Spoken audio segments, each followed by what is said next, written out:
There's a moment, somewhere between booting up your old save file and hearing that familiar Pokédex chime, when the whole Pokémon world feels alive again. Maybe you've wondered why a soft, round Jigglypuff can outsing monsters twice its size, or how a tiny Charmander's tail flame carries echoes of ancient myths about rebirth and fire. Whatever brought you here, settle in. Tonight, we're traveling into the beating heart of the Pokémon universe, the full living lore of every single elemental type. And before we wander too far into those glowing forests and storm-lit skies, I just want to take a second to thank everyone who keeps coming back to these long-form journeys. You all make this little community feel like a real trainer family. Most of our regulars are already subscribed, but if you're new or just listening while relaxing, take a moment to double-check you're subbed with the bell on. It helps more than you know. All right, back to the adventure. Because Pokémon has never just been about battles or card collections. It's a world built on ancient forces and emotional memory. Normal types whisper the everyday heartbeat of nature. Rattata in tall grass, Pidgey drifting across quiet skies, reminding us that every grand story starts with something simple. Fire burns with destruction and renewal, a phoenix's promise rising through volcanic haze. Water flows with the patience and adaptability of oceans. Electric sparks with storm-born energy and the hum of modern machines. Grass breathes with seasons and survival. Ice freezes time itself, carrying forgotten histories beneath its crystal silence. Fighting stands as discipline. Poison seeps in slow, inevitable decay. Ground rumbles with the planet's bones. Flying dances across endless horizons. Psychic reaches into mysticism. Bug endures through transformation. Rock holds the memory of ages. Ghost drifts between life and legend. Dragon carries mythic supremacy. Dark lurks in taboo shadows. Steel gleams with the brilliance of human industry. Fairy sings with ancient fey magic. These types aren't just mechanics, they're the mythology that shaped the franchise. From Jenny's raw elemental pillars to Gen 2's balance-shifting arrival of Dark and Steel, all the way to Gen 6 Fairy revelation that redefined the old hierarchy. Even TCG quirks and the modern stellar mechanic weave into this tapestry. And understanding these types, their roots, their symbols, their stories, changes how you see the entire world of Pokémon. Every battle, every route, every legendary encounter. So dim the lights, and let's begin this journey where all journeys begin, with the humble, grounding normal type, the quiet foundation of everything that came after. The elemental foundations of Pokémon. At the heart of every Pokémon battle, every legendary tale, and every quiet moment in the tall grass lies a simple yet profound truth. The world of Pokémon is built on 18 elemental foundations. These core types aren't just labels in your Pokédex, they're the very essence of the universe, inspired by the raw forces of nature, ancient myths, and the cycles of life itself. Think about it.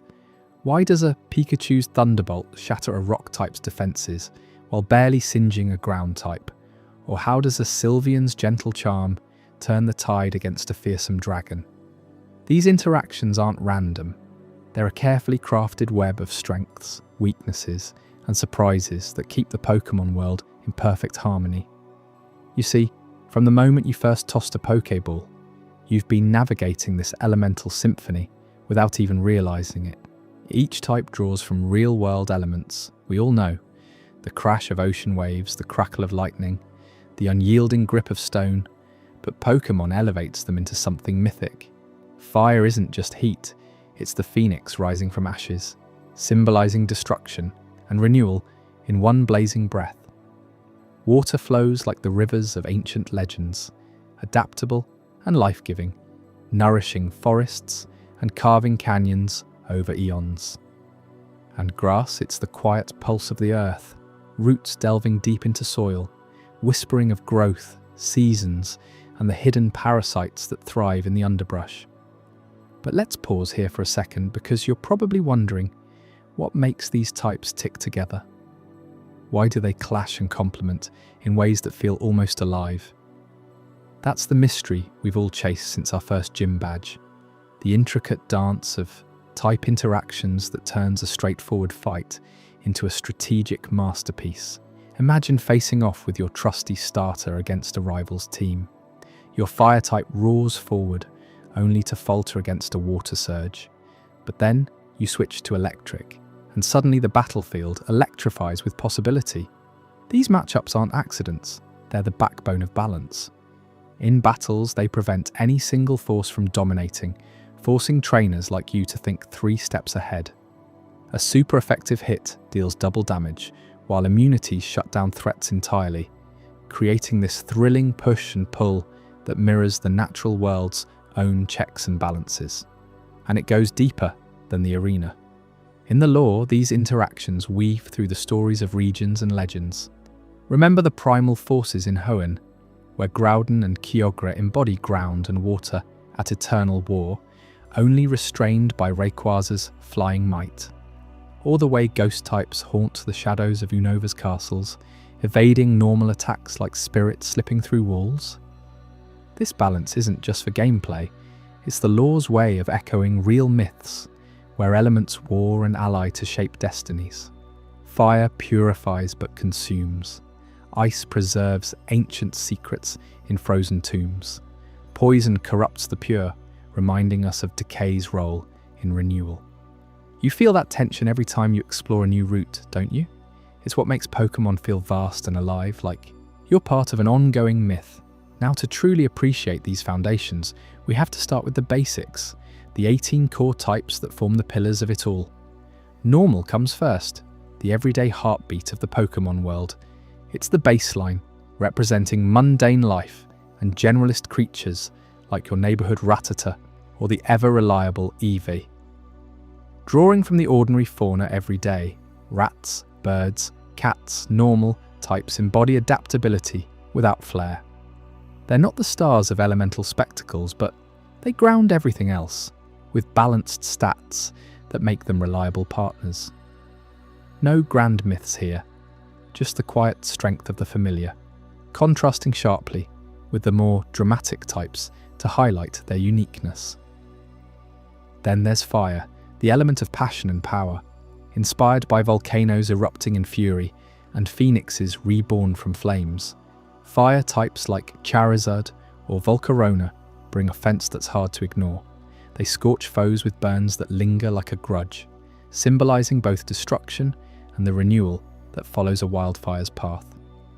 In real-world lore, fire has always been dual-natured, life-giver in controlled hearths, devourer in uncontrolled blazes, and Pokémon captures that perfectly. You'll see it in battles where a flamethrower not only damages but debilitates, forcing you to adapt or burn out. Water, on the other hand, is the cradle of life itself. Oceans, rivers, rain, it's everywhere, adaptable to any terrain, just like the versatile swimmers and pourers from Squirtle to Milotic. Myths of sea gods and endless floods inform its essence, making water types highly versatile in both attack and defense. They heal with soothing rains or overwhelm with tidal waves, embodying the flow that sustains the world. But here's where the mystery kicks in. Water douses fire's rage, yet struggles against electric's spark, creating those pivotal moments in a battle where one wrong move floods your strategy.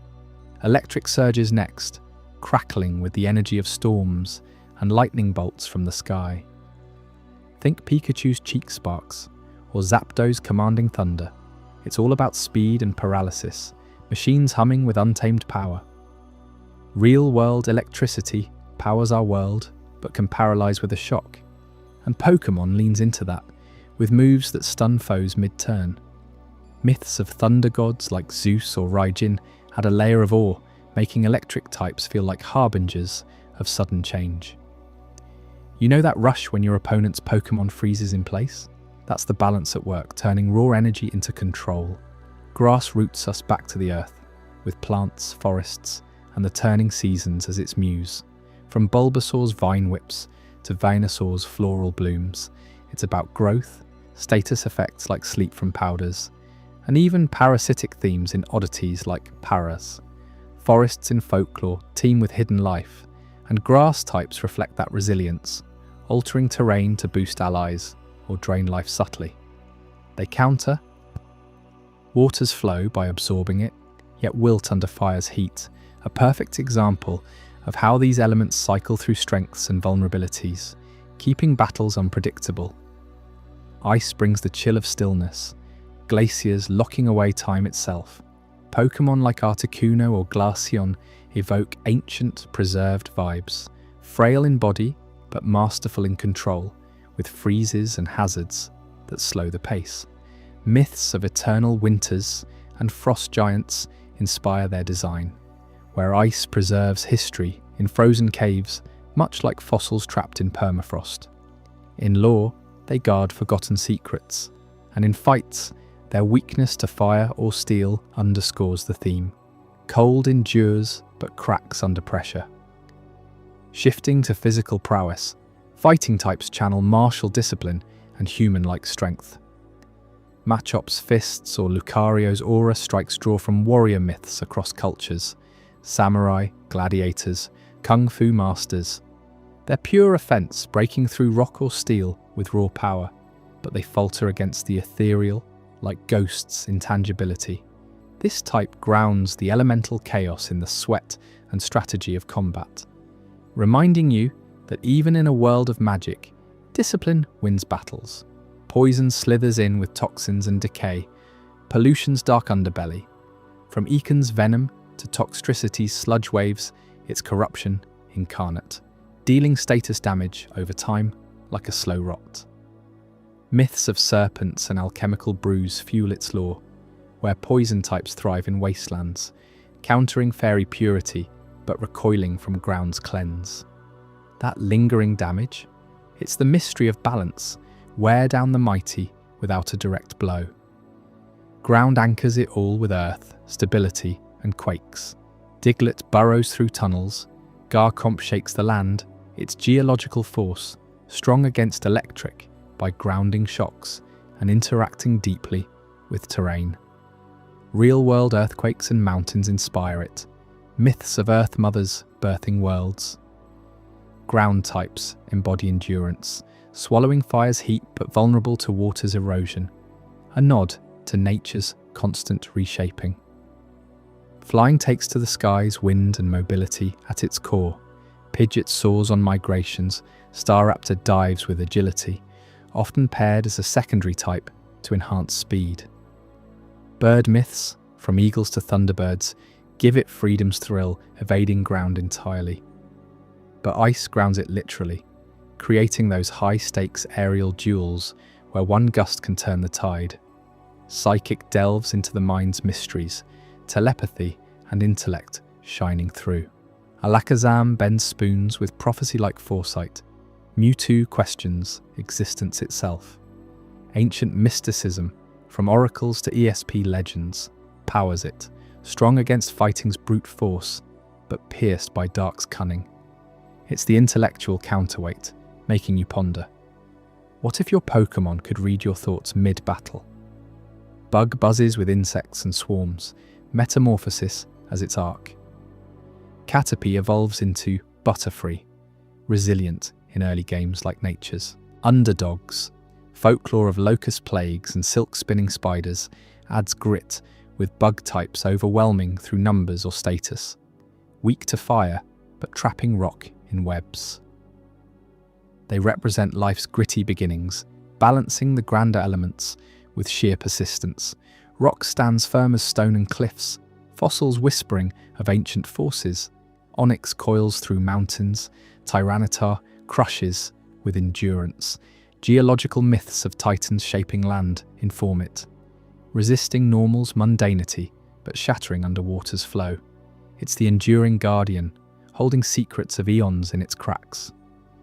Ghost haunts with spirits and death, afterlife motifs chilling the air. Gengar phases through walls, evading normal and fighting like folklore phantoms. Tales of hauntings and soul journeys drive its lore, immune to physical blows, but fearing dark's predation. This type adds suspense, Battles become psychological, where the unseen strikes fear. Dragon roars as mythic beasts, ultimate natural power. Rayquaza coils heavens, Dialga warps time, rarity defines them, legendary status earned. From eastern serpents to western worms, their power incarnate, only tamed by fairy lately. Their dominance once unbalanced everything, but interactions keep them in check, fueling epic lore clashes. Dark lurks in malice and trickery, shadows and taboo. Umbreon prowls nights, Zorok illusions prey. Countering Psychic's light with predation, its folklore's villains, fox spirits, night stalkers. Strong against ghost but blind to fighting's light, dark embodies the underbelly, where cunning trumps might. Steel forges ahead with metal and armour, industries gleam. Metagross calculates coldly, Excadrill drills deep, extreme durability. Tech motifs blending myths golems with modern machines. It resists much, including fairy charms, but rusts under fire, symbolising progress's vulnerabilities. Finally, fairy sprinkles folklore's charm, nature magic pure. Sylvian ribbons enchant, Gardevoir shields with grace. Countering dragon's might, its fey themes, pixies, elves versus beasts. Added to restore balance, fairy brings whimsy, weak to poison's taint, but dazzling steel aside. These 18 aren't alone in the broader Pokémon tapestry though. The trading card game introduces types like colourless for flexibility, mechanics separate from the main series core, and Stellar? That's a modern twist, a special category for Terra types in battles, blending all elements into a stellar phenomenon. Think of it as the universe's wild card, not one of the foundational 18, but a shining evolution of them. But how did this elemental framework come to be? It all traces back to the very beginning, evolving from humble origins in the first generation, where most types burst onto the scene like a big bang of biodiversity. Gen I laid the groundwork with elemental basics, animal inspirations, and those psychic mystics. But tweaks came later, Dark and Steel in Gen 2, to humble the psychic overlords, and bolster resistances, Fairy in Gen 6 to slay dragon dominance and weave in more mythic fae. The type chart refined over generations, small shifts keeping it fresh, but the core 18, they've remained the stable heart, a testament to their enduring power. You've journeyed through these foundations with me now, feeling the pull of their interactions, the myths breathing life into every matchup. But the real story starts where it all ignited. Up next in Chapter 2, Gen I, Birth of the Basics, will uncover how these elements first sparked into existence, from Kanto's labs to the wilds that shaped your first adventures. What secrets from that era will redefine how you see your oldest favourites? Stick around, you won't want to miss the origins that started it all. Gen I, Birth of the Basics. In the original Pokémon Red and Green games released in Japan back in 1996, the world of battling and training didn't start with the full arsenal of 18 types we know today. No, it kicked off with just 15 foundational ones, a carefully curated set that laid the groundwork for everything that followed. These weren't random choices. They were born from a deep well of inspiration, drawn straight from Japanese folklore, the rhythms of nature, and the everyday wonders of life around us. Think about it. At the dawn of this franchise, Game Freak's designers weren't just creating monsters for kids to collect. They were weaving a tapestry of elemental forces, mythical creatures, and ordinary animals into a system that felt alive, balanced, and full of hidden depths. And right at the heart of it all, the normal type, serving as that unassuming baseline, the everyday thread that ties the extraordinary to the real world. Let's step back and really unpack what these original 15 types were. You remember the thrill of your first Pokédex entries, right? Starting with normal, which we'll circle back to in a big way soon. Then there was fire, capturing the raw power of flames that could both destroy forests in a blaze and spark new growth from the ashes, inspired by volcanic legends from Japan's own Mount Fuji and phoenix-like tales of rebirth. water came next, embodying the life-giving flow of rivers and oceans, adaptable and ever-changing, much like the seasonal floods and serene lakes that have shaped Japanese poetry for centuries. Electric zipped in with the crackle of thunderstorms, drawing from folklore about thunder gods like Raijin, who drummed up lightning to punish or protect, turning speed and energy into a paralyzing force on the battlefield. Grass rooted itself in the verdant forests and rice paddies of rural Japan, representing growth, seasons, and even parasitic vines that cling and conquer, a nod to nature's quieter battles for survival. Ice brought the chill of eternal winters, evoking ancient glaciers and the stillness of snow-capped peaks, preserving secrets from ages past while controlling the flow of battle with its fragile yet unyielding grip. Fighting punched through with themes of martial discipline, human-like prowess echoing the samurai codes and dojo traditions that permeate Japanese culture, all channeled into pure physical offense.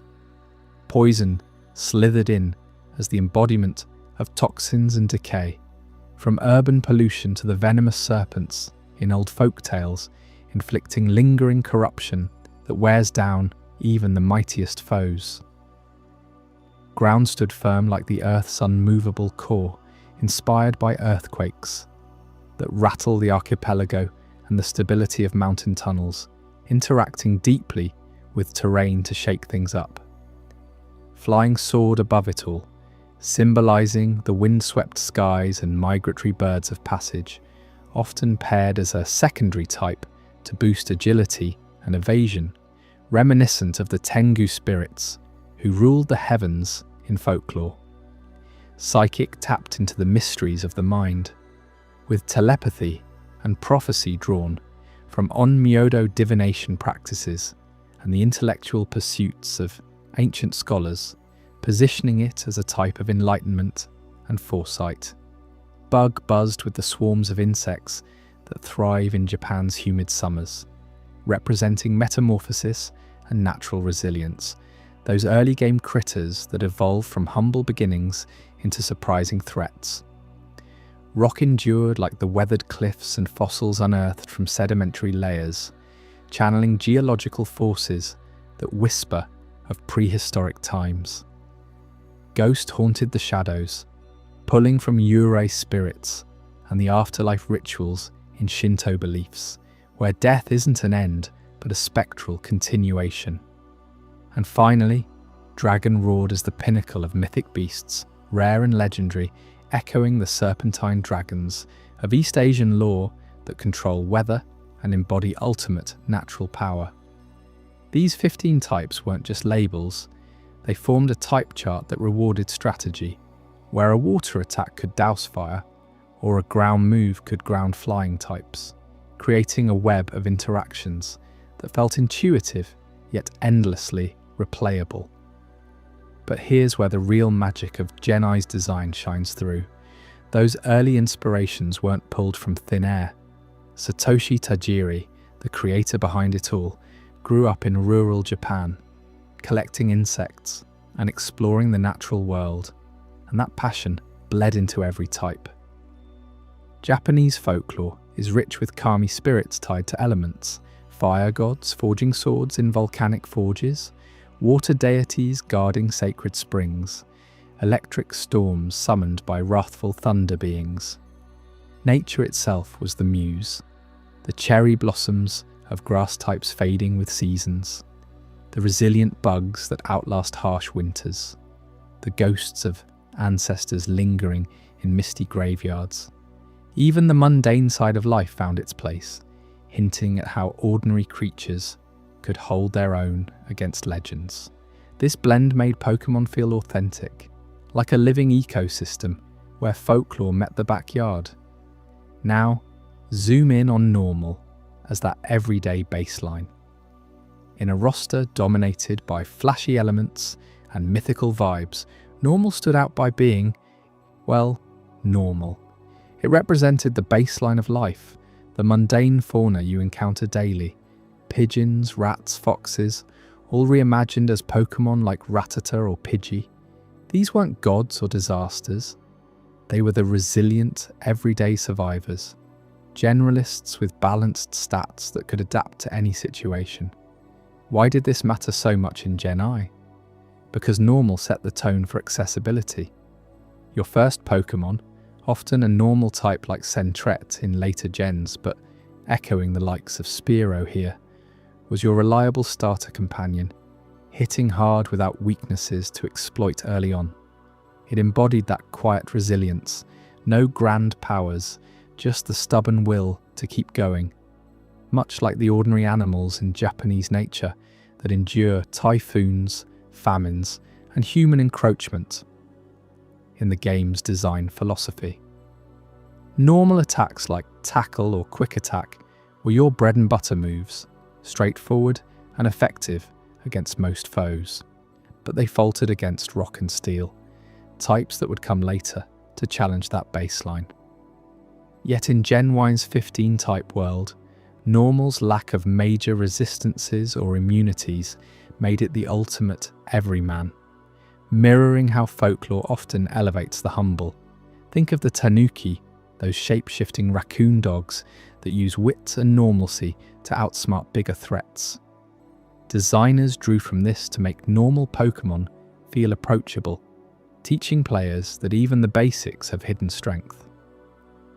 Take Snorlax, that sleepy behemoth blocking paths until you wake it with a Poké Flute. Pure normal, yet it blocks progress like a mountain, resilient in its laziness, inspired by the gluttonous spirits of old tales who embody excess but unbreakable endurance. As you battled through Kanto's gyms, normal types became your steady anchors. They didn't burn or freeze, they just persisted, their lore tying into the idea of life's foundational rhythm. In a game filled with elemental chaos, Normal reminded you that resilience isn't about spectacle, it's about showing up every day.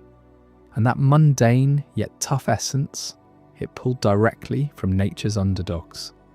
Birds that migrate thousands of miles, rodents that rebuild nests after floods, all those quiet forces keeping ecosystems humming. Japanese folklore celebrates this too, with stories of ordinary folk outwitting yokai through sheer determination, no magic required. But let's not sugarcoat it. Gen I's type system wasn't perfect. Here's the twist that adds a layer of intrigue. Psychic's dominance loomed large from the start, foreshadowing the imbalances that would demand evolution in later generations. In those early games, psychic types like Alakazam or Mewtwo were untouchable powerhouses. Why? Their only weakness was nothing much in the original chart. Bugs could hit them super effectively, but good luck landing a hit with those frail early game insects. Ghosts were supposed to counter them, but a glitch meant ghost moves did nothing, leaving psychics with sky-high, special stats and moves like Psychic that shredded everything. This wasn't accidental. It reflected the era's fascination with mysticism, pulling from the intellectual aura of psychic phenomena in Japanese media, like the telekinetic heroes in manga. You could feel the imbalance in every playthrough. Imagine grinding through Viridian Forest with your underleveled team, only to face Sabrina's gym, where her psychic Pokémon wiped the floor with your carefully planned counters. It primed players for frustration, but also for anticipation. Something had to give. This overpowered psychic era highlighted how the original 15 types, while groundbreaking, leaned too heavily on mind over matter themes, rooted in folklore's reverence for seers and spirits. Nature's basics, like normal, got overshadowed, but they hinted at the need for balance. Ground types could trap them, poison could wear them down over time, yet psychics still reigned supreme, their prophecy-like abilities making battles feel predestined. This dominance wasn't just a gameplay quirk, it echoed deeper inspirations. Japanese nature lore often pits raw elemental forces against ethereal minds. Think of how fox spirits in folktales use illusions to dominate, much like psychics' mind games. But it exposed cracks. Fire's renewal couldn't touch psychics' intellect. Water's adaptability washed away without effect. Players adapted with creative teams, stacking normal's reliability with fighting's raw power to chip away. But the call for new types was clear. Dark and Steel would later arrive to counter this. But in Gen I, Psychic's Shadow forced you to think strategically, turning every encounter into a puzzle. It made victories sweeter, like outsmarting a god with a simple, resilient normal type feint. Diving deeper into these inspirations, consider how each type wove folklore and nature together. Fire, for instance, wasn't just about Charmander's tail flame.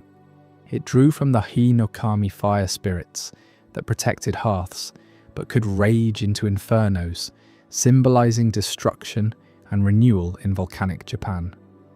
You'd see this in battles where a Charizard's flamethrower not only dealt damage, but evoked that phoenix cycle, burning foes to pave way for growth. Water types, like Squirtle, channeled the Kappa, those river imps with water-filled shells, adaptable tricksters who could drown or befriend. Their versatility shining in how they countered fire and ground with ease. Electric's Pikachu wasn't merely cute, it embodied the inner Zuma lightning beasts from Storms, fast and paralyzing, tying into the energy of modern machines too, as Japan industrialized. Grass with Bulbasaur's bulb mirrored the Kodama tree spirits, seasonal and terrain controlling, their status effects like sleep powder drawing from pollen-heavy forests. Ice's fragility, seen in Jinx or Dugong, captured the Yuki-onna snow women. Beautiful but deadly, preserving ancient vibes in frozen tundras. Fighting's Machop echoed the sumo, wrestlers and karate masters, disciplined strength from human folklore, punching through rock and normal with disciplined fury. Poison's Ekans slithered like the Yamata no Orochi, the eight-headed serpent, felled by heroes, its decay motifs warning of pollution in urbanizing Japan. Ground's Diglett burrowed like Earth Kami, quaking stability from tectonic folklore. Flying's Pidgeot soared with the Karura bird gods, wind mobility from migration patterns. Psychic's Abra teleported like the Satori mind readers in myths, intellect over brute force. Bug's Caterpie swarmed as the Hotaru fireflies of summer festivals, metamorphosing resilience. Rock's Geodude endured like the Iwakura sacred stones, fossilized ancient forces. Ghost's Ghastly haunted as the Obake shapeshifters, Death's folklore. Dragon's Dratini coiled as Ryu water dragons, mythic rarity. Normal, though, grounded it all. Pidgey flitting about like common sparrows, resilient in flocks. This baseline made the world feel lived in, folklore's ordinary heroes amid legends. Yet Psychic's Edge showed the system's youth, imbalances that built tension, priming for Gen 2's fixes. As we wrap this chapter on Gen He's birth of the basics, you can see how those 15 types sparked a universe, blending folklore's whispers with nature's roar, all anchored by normal's quiet strength. But what if we peeled back the layers on that everyday baseline even further? In the next chapter, Normal, we'll uncover how this unassuming type became the resilient heart of Pokémon lore. And trust me, the stories of its mundane might will surprise you in ways you never expected. Normal. Did you know that in the vast Pokémon world, the normal type isn't just a category, it's the quiet foundation of everything we take for granted, the everyday pulse that keeps the wild alive without fanfare? That's where we begin our journey through the types, right here, with Normal, the heartbeat of baseline life. Think about it. While fire scorches and water flows with endless adaptability, normal represents the ordinary, the unassuming creatures that mirror our own world's wildlife in the most straightforward way. It's the type that doesn't scream for attention, yet it's everywhere. From the lazy sprawl of a Snorlax blocking a road, to the shape-shifting whimsy of a Ditto blending into whatever it touches. You see, normal Pokémon embody the essence of mundane fauna, those baseline animals that form the backbone of any ecosystem. They're not tied to elemental forces or mythical powers, they're just normal. And in that simplicity lies a profound depth to their lore. Let's start by peeling back the layers on what makes normal the core of everyday existence. In the Pokémon universe, these creatures draw directly from real-world animals, but with a twist that grounds them in the world's natural rhythm. Take Rattata, for instance, that ubiquitous purple rodent scurrying through tall grass in Kanto. It's inspired by rats, those resilient survivors that thrive in cities and countrysides alike, nibbling away at the edges of human life without ever demanding the spotlight. Or consider Pidgey, the humble bird Pokémon fluttering from tree to tree, echoing the common sparrows and pigeons daily.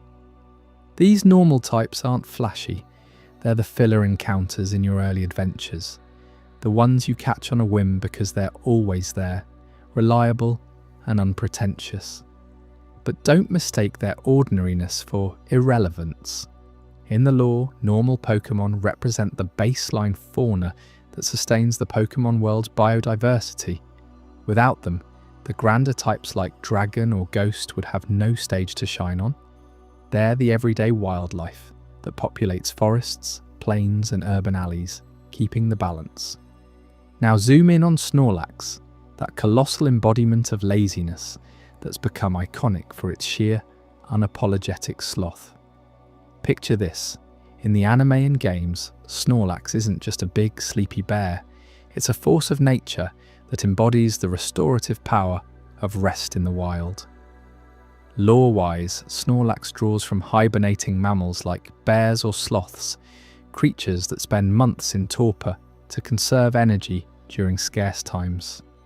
In Pokémon Red and Blue, you first meet one sprawled across a road, munching on trees like it's the most natural thing in the world.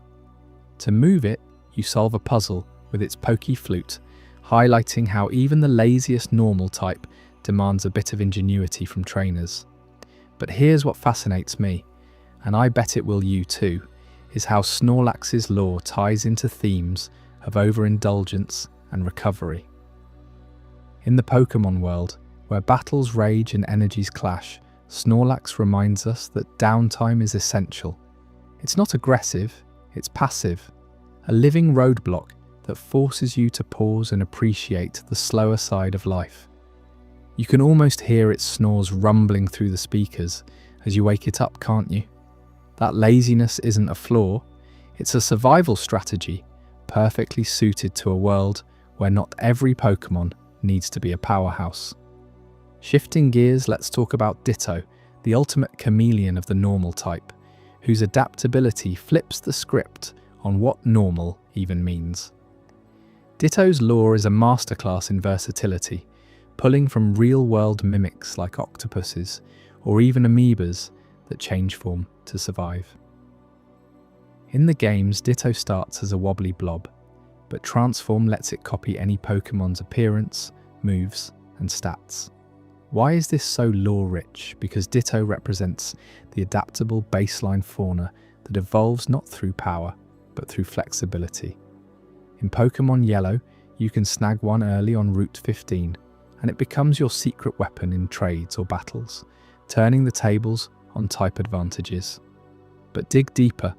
The Pokédex entries hint at Ditto's origins as failed experiments from other types, like a rejected evolution or a botched Mew clone. That backstory adds a layer of melancholy. Ditto isn't normal by choice, it's a survivor, moulding itself to fit wherever it lands. Imagine being a Pokémon that has to pretend to be something else just to get by. It's heartbreaking yet empowering, showing how normal's essence lies in that quiet resilience, the ability to roll with whatever the world throws at you. As we explore further, you start to see how normal Pokémon weave into the broader tapestry of the Pokémon world's wildlife. They're the connectors, the ones that don't disrupt the food chain with toxins or flames, but simply exist, grazing, nesting, and foraging. Take Eevee, that fluffy, fox-like wonder whose normal typing underscores its potential for evolution into so many forms. Before it branches out, Eevee is pure baseline, adaptable like Ditto, but with a warmth that draws trainers in. In Pokémon, Let's Go, Eevee, you partner with one as your starter, and it becomes this loyal companion, mirroring how normal types often serve as emotional anchors.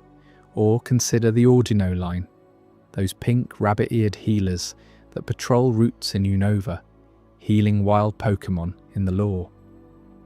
They're inspired by hares and nurses, blending mundane animal traits with a nurturing role that keeps the ecosystem healthy. You encounter them rustling bushes, offering a gentle reminder that normal isn't about dominance, it's about harmony in the everyday. But what elevates normal beyond just fauna is how it bridges the human-Pokémon bonds in the game's narratives. You've probably felt this yourself, those moments when a normal type becomes your ride or die partner, not because of raw power, but because of its relatability. Let's uncover some key narrative beats where normal shines in companion roles. In Pokémon Heart Gold and Soul Silver, your starter, whether Totodile, Cyndaquil, or Chikorita, eventually evolves. But think about the normal types like the Togepi you hatch from an egg in the Whirl Islands. Togepi starts as this fragile, normal type egg, symbolizing new life and trust. As you nurture it, it evolves into Togetic and eventually Togekiss, but its normal roots ground it in innocence. The story beat here is profound. Ash's Togepi in the anime teaches him responsibility, turning a simple companion into a symbol of growth. You carry it around, feeding it happiness, and it mirrors your own journey from novice to champion. How many of you have a soft spot for that little guy? Fast forward to Kalos in Pokémon X and Y, where the normal type Furfrou takes centre stage in Lumiose City's fashion scene. It's not a battle beast, it's a pampered pooch that trainers style with trims, embodying the bond between humans and Pokémon in everyday culture. The narrative beat, Furfrou shows how normal types integrate into society. Not as tools for gym badges, but as family members. You see it strutting in contests or lounging in parks, reinforcing that Pokémon aren't just for fighting. They're companions in the mundane joys of life. And don't get me started on the iconic Pikachu. Wait, no, Pikachu's electric, but its normal type counterpart in spirit is like the Sentret from Johto, that upright meerkat who pops up as your first encounter. In the games, catching a Sentret feels effortless, but evolving it into Furret turns it into this speedy scout, always one step ahead in your party. Narrative-wise, it's the under-the-radar ally that scouts routes and dodges danger, bridging your human curiosity with the Pokémon world's unknowns. One of the most touching examples comes from Pokémon Sun and Moon, with the normal type Yungoos and Gumshoos, those mongoose-inspired fighters patrolling Alola's roads. But the real companion star is the Rockruff that evolves into Lycanroc. Though its pre-Evo has normal vibes in its puppy loyalty. Actually, let's pivot to Stoutland, the final evolution of Lillipup from Unova. Wait, that's Gen V, but it carries over. In the lore, Stoutland is the faithful dog Pokémon, drawing from loyal breeds like the Newfoundland, known for rescues. In Pokémon Black and White, you might pick up a Herdia early, and it grows into this steadfast guardian. The narrative beat is clear. During your travels through Chargestone Cave or Twist Mountain, Stoutland's presence feels like having a trusted friend at your side, warding off threats without the drama of legendary encounters. It's these moments that cement Normal's role, bridging bonds through quiet dependability. You train it, it protects you, and suddenly that normal Pokémon feels irreplaceable. Delve into the underdog stories, and Normal's narrative power really ignites. Remember the Pokémon Mystery Dungeon series? There, you play as a human-turned Pokémon, often a normal type like Pikachu. No, better example. In Explorers of Time, you could be a normal type Chikorita or something. But the core is how normal protagonists start without elemental edges, relying on wits and alliances. It's the ultimate underdog tale, where your normal typing forces creative strategies against specialized foes. In the main games, think of the normal type gym leader in Johto, Whitney's Miltank. That cow Pokémon sweeps teams with rollout, turning normal farm animal into a boss fight. But the revelation hits when you counter it, showing Normal's subtle strength. Contrast that with specialized types. Fire Pokémon like Charizard boast high attack but falter against water, while Normal's generalist stats, balanced across the board, no glaring weaknesses except ghost immunity, make them the everyman. They hit neutrally against most, but that neutrality is their power. In underdog stories, like in the anime where Broxonix evolves into Steelix. But before that, normal types like his Geodude pure normal like May's Blaziken starts as Torchic, but Team Rocket's Meowth is the perfect example. Meowth, that street-smart normal cat, talks human language and schemes his way through episodes, outsmarting legends with cunning alone. Its lore as a gangster feline from Celadon City underscores the underdog arc, from alley stray to talking trickster, proving Normal's narrative edge lies in relatability and grit. You feel that pull, don't you? Normal types aren't the heroes of epic prophecies. They're the sidekicks who steal the show through heart. Take Jigglypuff, that balloon-like singer whose normal typing lets it lure foes with lullabies inspired by puffballs and opera divas. In the anime, it scribbles on faces when ignored, a hilarious beat that humanizes it. Or Slakoth, the sloth Pokémon from Hoenn, whose laziness evolves into the Hyper Vigoroth, an ultimate Slaking, a narrative of hidden potential.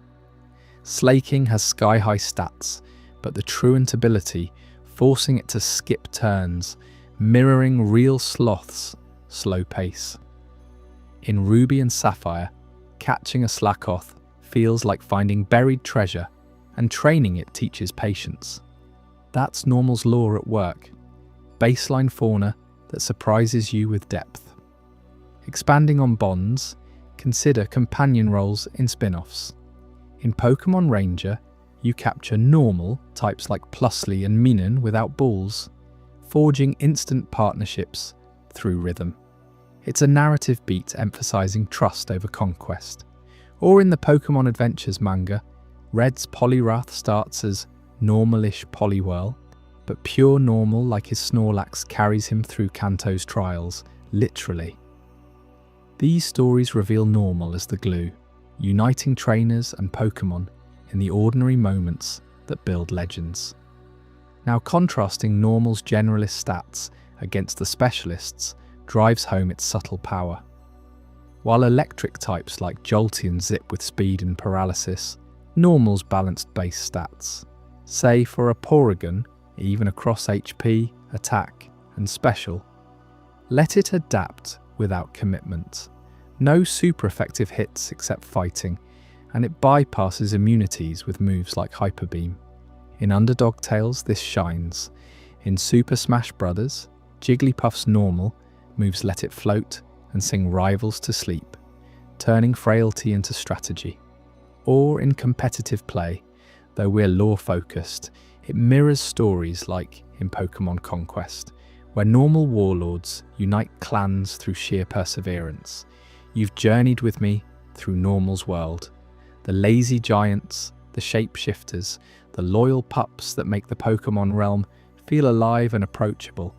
It's the type that whispers, "Hey, you don't need to be extraordinary to matter." But if normal grounds us in the everyday, what happens when that calm ignites into something primal and transformative? Up next in Chapter 4, Fire will explore how flames represent not just destruction, but rebirth from the ashes, preparing you for tales of phoenixes and volcanic fury that will leave you breathless. Fire? Did you know that in the Pokémon world, a single spark from a Charmander's tail can ignite an entire forest, symbolizing not just raw power, but the cycle of devastation and new life that defines the fire type? Welcome to the heart of the blaze, where flames aren't just weapons, they're ancient forces shaping destinies. As we step into the lore of fire, you'll see how this type embodies the fury of nature's wrath and the hope that rises from its ashes. Let's start at the source, volcanic eruptions.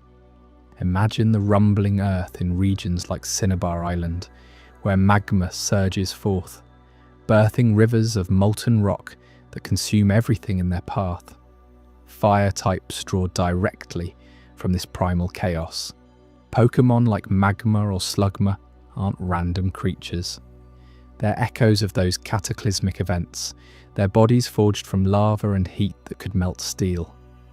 In the games, trainers who harness fire face the thrill of unleashing eruptions that bury foes under waves of searing stone. But here's what makes it so gripping. Volcanoes don't just destroy, they enrich the soil, paving the way for lush growth. That duality pulses through every fire Pokémon's essence, turning what seems like pure ruin into a promise of rebirth. Take the Phoenix motif, for instance. It's woven into the very DNA of fire storytelling. From the fiery birds like Moltres, guardian of the Earth's core, to the evolutions that mirror rising from flames, this type screams renewal. You feel it most vividly in Charizard's iconic rise. Remember evolving your Charmander? That little lizard starts with a fragile tail flame, a beacon of life that must never extinguish, or it perishes. As it grows into Charmeleon, the fire intensifies, marking a warrior's awakening. But Charizard? That's the pinnacle. Wings unfurl like solar flares, and with a roar, it soars, breathing blue-hot infernos that light up the night sky. In the anime, Ash's Charizard doesn't just battle, it embodies that phoenix spirit, at time and again clawing back from defeat, flames roaring higher. Lore ties this to ancient myths where firebirds herald new eras, burning away the old to forge something unbreakable. Charizard isn't merely strong, it's a symbol of transformation, the kind that leaves you breathless, wondering if your own trials could spark such a comeback. Now delve deeper into fire's offensive prowess, and you'll uncover why it's the type that trainers fear and crave. Fire excels at overwhelming with sheer destructive force. Moves like Flamethrower or Fire Blast aren't subtle, they're barrages that exploit weaknesses in grass, bug, ice and steel, turning battles into infernos. But the real genius lies in the burn status. Picture this, your opponent's Pokémon, struck by a will-o-wisp or sacred fire, now smoulders from within. That lingering damage ticks away health each turn, sapping strength like a slow poison from the flames. In lore, this mirrors the insidious side of fire. Not the instant blaze, but the embers that fester, weakening resolve over time. It's why fire types dominate in stories of endurance tests, where a single burn can shift the tide of war. Speaking of wars, fire's lore is riddled with tales of fiery trials and elemental clashes that feel ripped from epic sagas. Think of the Orange Islands arc, where volcanic islands become battlegrounds, fire Pokémon clashing against water and rock in primal showdowns. Or in the games, the Elite Four's Blaine, with his labyrinth of heat traps, forcing you through trials that test not just strategy, but survival. These narratives paint fire as the aggressor in elemental wars where flames represent the clash of natures, fire versus water's flow, earth's stability, or wind's fleeting speed. Legends whisper of ancient Pokémon wars, like the conflict between Entei, the volcano god, and the sea's guardians, where burns scarred the land, leaving craters as eternal reminders. You can't help but feel the tension. Every fire victory comes at a cost, a reminder that unchecked power scorches allies too. Yet in these stories, the burn isn't just punishment, it's a forge, tempering heroes through pain. What if I told you fire types go beyond destruction, symbolizing the wild pulse of passion that drives us all? That's the twist that elevates them from mere attackers to profound icons. Passion, in its rawest form, is fire, intense, consuming, capable of illuminating paths or reducing dreams to cinders. Pokémon like Infernape channel this, their blazing fists fueled by unyielding drive, evolving from the playful Chimchar to a martial inferno that fights with heart as much as heat. But catastrophe lurks in that same flame. One misstep and passion becomes obsession, mirroring real-world tales of heroes undone by their own fire. Look at historical evolutions for proof. Typhlosion, from Generation 2, carries the volcanic heritage of Johto's peaks, its quills erupting like lava flows during battle. Evolving from Cyndaquil, it ties back to eruptions that reshaped the region, its lore hinting at ancient eruptions that birthed new lands while burying old civilizations. In the anime, trainers bond with Typhlosion through shared fervor, but episodes show the risk. Flames that heal through warmth can spiral into disasters if passion blinds you. This symbolism runs deep across the decks. Consider Volcarona, the sun Pokémon, whose wings mimic solar flares, bringing light and life to dark caves but capable of scorching entire ecosystems. Or Talonflame, the fiery falcon, embodying the passion of the hunt, its speed a blur of renewed vigour post-evolution. Even legendaries like Ho-Oh, the rainbow phoenix, rise from ashes after calamities, promising rebirth amid catastrophe. You see it in battles too. Fire types often shine in moments of desperation, their burns forcing foes to falter while they press on, passion turning the tide.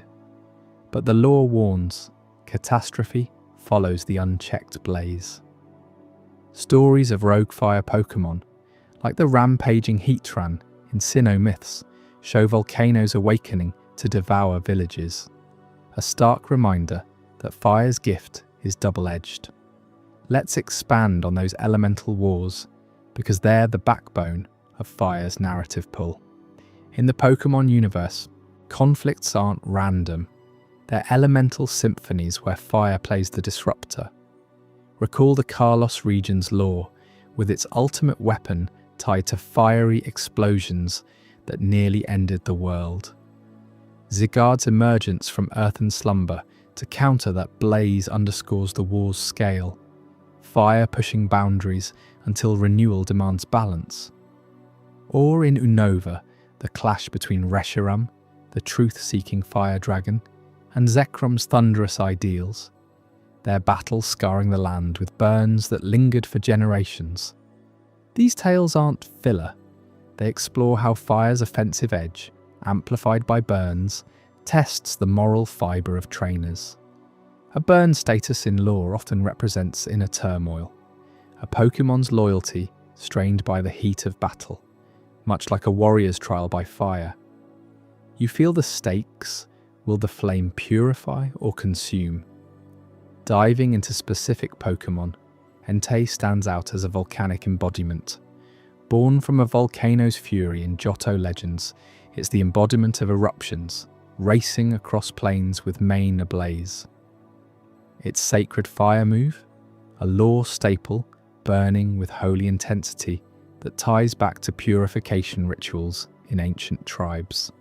Trainers who capture Entei aren't just gaining power, they're inheriting a legacy of rebirth, as its presence is said to heal scorched earth. Contrast that with Turtonator from Alola, whose shell explodes on impact, a walking catastrophe that symbolises passion's explosive side. Evolving no further, it reminds us that not all fires need to rise.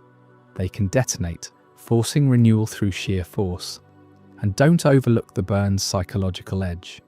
In competitive lore and fan theories, burns halve physical attack, crippling brawlers like Machamp. This isn't arbitrary, it's narrative depth, representing how fire erodes confidence, turning mighty foes into hesitant shadows. Stories abound of trainers using this to their advantage in trials, like the fiery path in Hoenn, where navigating lava flows teaches humility before the blaze. You start to see fire not as a type, but a philosophy, passion that demands respect lest it turns catastrophic. Historical evolutions add layers, like Typhlosion's line, inspired by real-world volcanoes, like Mount Fuji. Cyndaquil's hidden flamesy built Aquilava's eruptions, culminating in Typhlosion's volcanic quills, a heritage that influenced Johto's fiery festivals. Or Arcanine's lineage, from growlithe pups guarding ancient hearths to the majestic blaze hounds of nobility. Their extreme speed, a renewal dash through flames. These evolutions aren't just mechanical, they're stories of heritage, where each stage rebirths the Pokémon stronger, tying catastrophe to triumph. As we fan these flames higher, consider the broader implications. Fire types often appear in origin myths, like the creation of the world from a primordial spark, or in prophecies where a phoenix heralds heroes. In the TCG, though separate from core mechanics, Fire's aggressive decks mirror this, overwhelming, with burn-like chip damage. But in main series lore, it's the emotional core that hooks you, the passion that makes battles personal, the catastrophe that raises stakes. You've journeyed through the scorch and the soar, from eruptions that reshape worlds to the burns that test souls. Fire isn't just hot, it's alive with meaning, a type that burns brightest in the stories we tell. But what happens when that unyielding heat meets the endless flow of something utterly opposed? In the next chapter, Water, we'll plunge into depths where adaptability quenches flames and life renews in ways you never expected. Stick around, because the currents are about to pull you under. Water. Did you know that over 70% of Earth's surface is covered by water? And in the Pokémon world, that liquid essence isn't just a backdrop, it's the very heartbeat of existence. Water types pulse with the rhythm of life itself, cradling everything from the tiniest tadpole to colossal sea serpents that could swallow ships whole. As we plunge into Chapter 5, let's explore how this elemental force shapes the Pokémon universe, turning mere survival into a symphony of adaptation and renewal. Think about it. Without water, there'd be no oceans teeming with mystery, no rivers carving paths through ancient landscapes, and certainly no Pokémon to challenge trainers in battles that feel as alive as a crashing wave. Water represents the cradle of all life, a universal solvent that dissolves barriers and fosters growth in ways no other type can match. It's the gentle mist that nourishes a forest, or the torrent that reshapes continents, embodying the dual nature of nurture and fury. In Pokémon lore, this isn't abstract. It's embodied in creatures that guard the seas, whisper through streams, and remind us that life always finds a way to flow. Take Gyarados, for instance. What starts as the unassuming Magikarp, flopping helplessly on riverbanks, transforms into this azure behemoth, a true ocean guardian. Legends in the Pokémon world speak of Gyarados rising from polluted waters, its rage born from years of neglect, patrolling coastal depths to protect hidden underwater realms.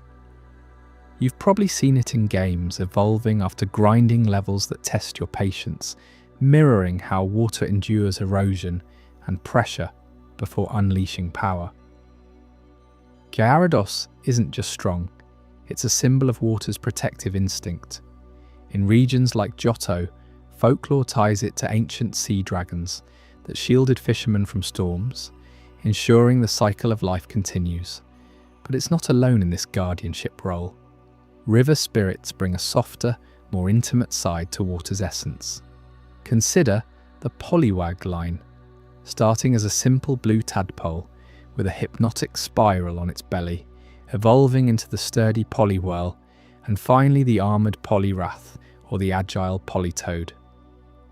These Pokémon are the unseen stewards of freshwater flows, filtering impurities and guiding migratory schools of fish Pokémon like Goldeen and Magikarp. In the lore of Kanto's rivers, Poliwag are said to be born from raindrops blessed by the moon, carrying the spirit of flowing waters that sustain villages. Imagine training one by a babbling brook, feeling that connection to the land's veins. Water types like these aren't conquerors, they're connectors, linking ecosystems in a web of mutual dependence. And you, as a trainer, get to harness that life-giving force, turning a splash into a tidal wave that heals allies or overwhelms foes. But water's true magic lies in its versatility, adapting to whatever environment it encounters. Picture a Pokémon like Vaporeon, the elegant evolution of Eevee, slipping through urban sewers or crystal-clear lakes with equal grace. Its body can melt into water, becoming one with the liquid around it, a perfect metaphor for adaptability. In the Pokémon world, Vaporeon thrives in cities like Celadon, where polluted canals become playgrounds, or in Sinnoh's misty highlands, where it purifies streams tainted by industrial runoff. This isn't just gameplay utility, it's lore deep. Ancient texts from the Unova region describe evolutions as vessels of elemental will, with Vaporeon embodying water's chameleon-like nature, changing form to survive droughts or deluges. Now let's talk about those stories of floods and healing rains that make water types so captivating. Floods aren't mere disasters in Pokémon lore, they're reckonings. Remember the great flood myth tied to Kyogre? This legendary behemoth, slumbering in the ocean's abyss, awakens to expand the seas, flooding lands to restore balance when humanity encroaches too far. In Hoenn's history, Kyogre's rampages aren't villainous. They're primordial corrections, washing away excess to make way for new life. Trainers who bond with Kyogre in remakes like Omega Ruby feel that awesome power, a deluge that can drown armies but also fertilize barren soils. You've battled it, right? That moment when Hydro Pump crashes down, it's like the world resetting itself. Contrast that with Healing Rains, where water becomes a balm. Pokémon like Ludicolo dance under sudden showers, their movements summoning rhythms that coax life from parched earth. In the Hoenn Tropics, Ludicolo are festival icons believed to call beneficial rains that end famines.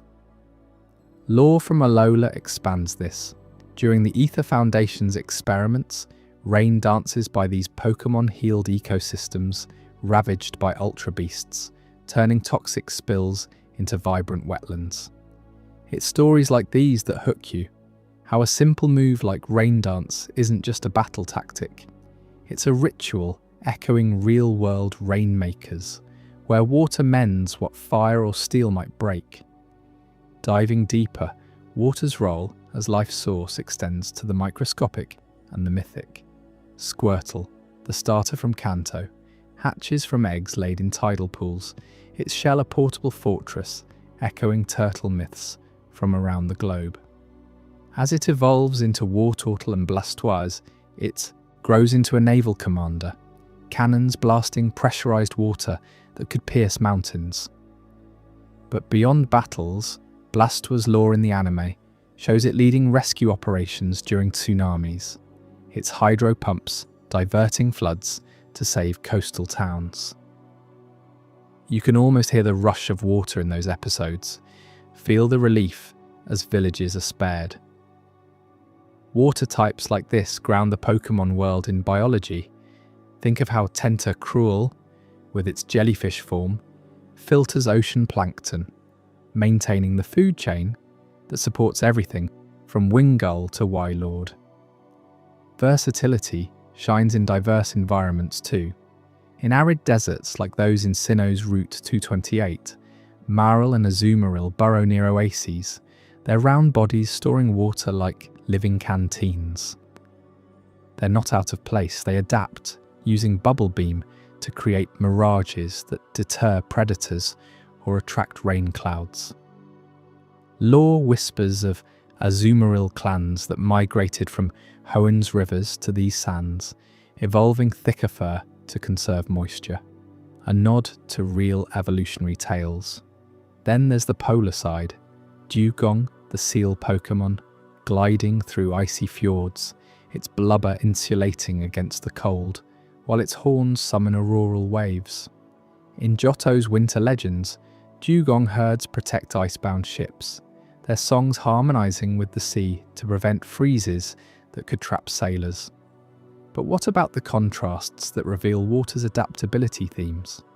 On one end, there's Lapras, the serene transport of the seas. This gentle giant, with its melodic cry, ferries lost souls across misty waters, embodying water's nurturing flow.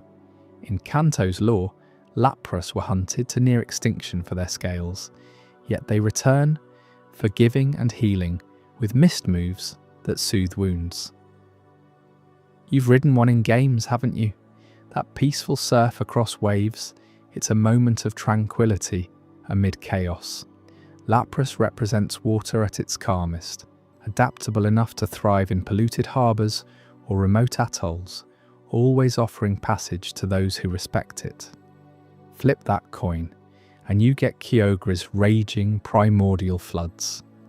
As the creator of oceans, Kyogre doesn't just adapt, it dictates the environment. In primal form, during ancient battles with Groudon, its downpour submerged continents, birthing the seas we know. But here's the revelation. This isn't destruction for its own sake. Kyogre's floods are adaptability writ large, water overwhelming Earth to ensure life's diversity. Fossils from Kalos suggest early humans revered such events, building arcs inspired by Lapras to survive. The contrast hits you hard. Lapras whispers peace, Kyogre roars renewal. Together, they unpack how water bends without breaking, flowing around obstacles or crashing through them. This duality pulls you in deeper. Consider Suicune, the north wind of Johto, purifying lakes tainted by human folly. Unlike Kyogre's cataclysm, Suicune's aurora veils heal subtly, adapting to pollution by crystallizing toxins into harmless gems. Legends say it roams eternally, a river spirit ensuring water's life-giving purity, or Empoleon, Sinnoh's imperial penguin, commanding waves in glacial fortresses, versatile from icy tundras to volcanic hot springs. Its lore ties to Emperor Penguin's real-world resilience, but amplified. Empoleon courts forge alliances with fire types during eruptions, using steam to cool lava flows. Stories abound of water's environmental dance. In Galar's wild areas, during heavy rains, Cramorant dives for prey, adapting its pouch to hold fish or berries depending on the season. Floods here aren't threats. They're bounties, swelling rivers that deposit nutrient-rich silt for grass types to flourish. Healing rains follow, with Pokémon like Pelipper seeding clouds to end dry spells, their beaks dropping fresh water that revives wilted meadows. You feel the cycle, don't you? It's why water types often lead in team comps. They adapt to any meta, any terrain. Even in urban sprawls, water persists. In Lumio City, Quagsire ambles through sewers, its vacant stare hiding a genius for navigating floods. Lore from Kalos paints Quagsire as forgotten guardians, evolving from whooper in muddy canals to unclog pipes during monsoons. Their unyielding nature, immune to electric shocks, highlights water's conductivity paradox. It carries energy, but grounds it safely. And don't overlook the mythical. Manaphy and Phione, the sea princes, drift on currents, adapting to deep trenches or surface storms. Manaphy's heart swap ability swaps hearts, literally sharing life's essence, a profound take on water's connective power. As we surface from these depths, consider how water's adaptability influences battles and beyond. Moves like surf aren't just attacks, they're evocations of lore, summoning waves that heal or harm based on intent. Pokémon like Milotic, evolving from the ugly Phoebus through beauty and effort, mirror water's transformative potential, from stagnant ponds to shimmering seas. In Hoenn Tales, Milotic's gaze calms tempests, turning floods into gentle rains that bloom cherry blossoms on drowned shores. You've journeyed through these waters with me now, seeing how they birth life, guard realms, and reshape worlds. From Gyarados' vigilant coils to Poliwag's spirited flows, from versatile Vaporeon in sewers to Kyogre's earth-shaking deluges, water isn't static. It's the adaptable force that keeps the Pokémon universe alive and evolving. But what happens when that flow meets a spark? When adaptability collides with raw energy? Up next in Chapter 6, Electric, we'll charge into storms that light up the skies and power the impossible. Trust me, the shocks awaiting you will leave you buzzing for more. Electric. Did you know that in the Pokémon world, a single bolt of lightning from a Pikachu can power an entire city's grid for hours?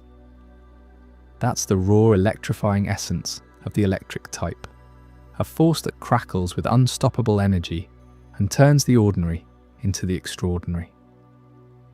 As we shift from the flowing depths of water to this chapter on electric, let's explore how these Pokémon embody the spark of life itself, harnessing storms and surges that redefine power in ways you might never have imagined.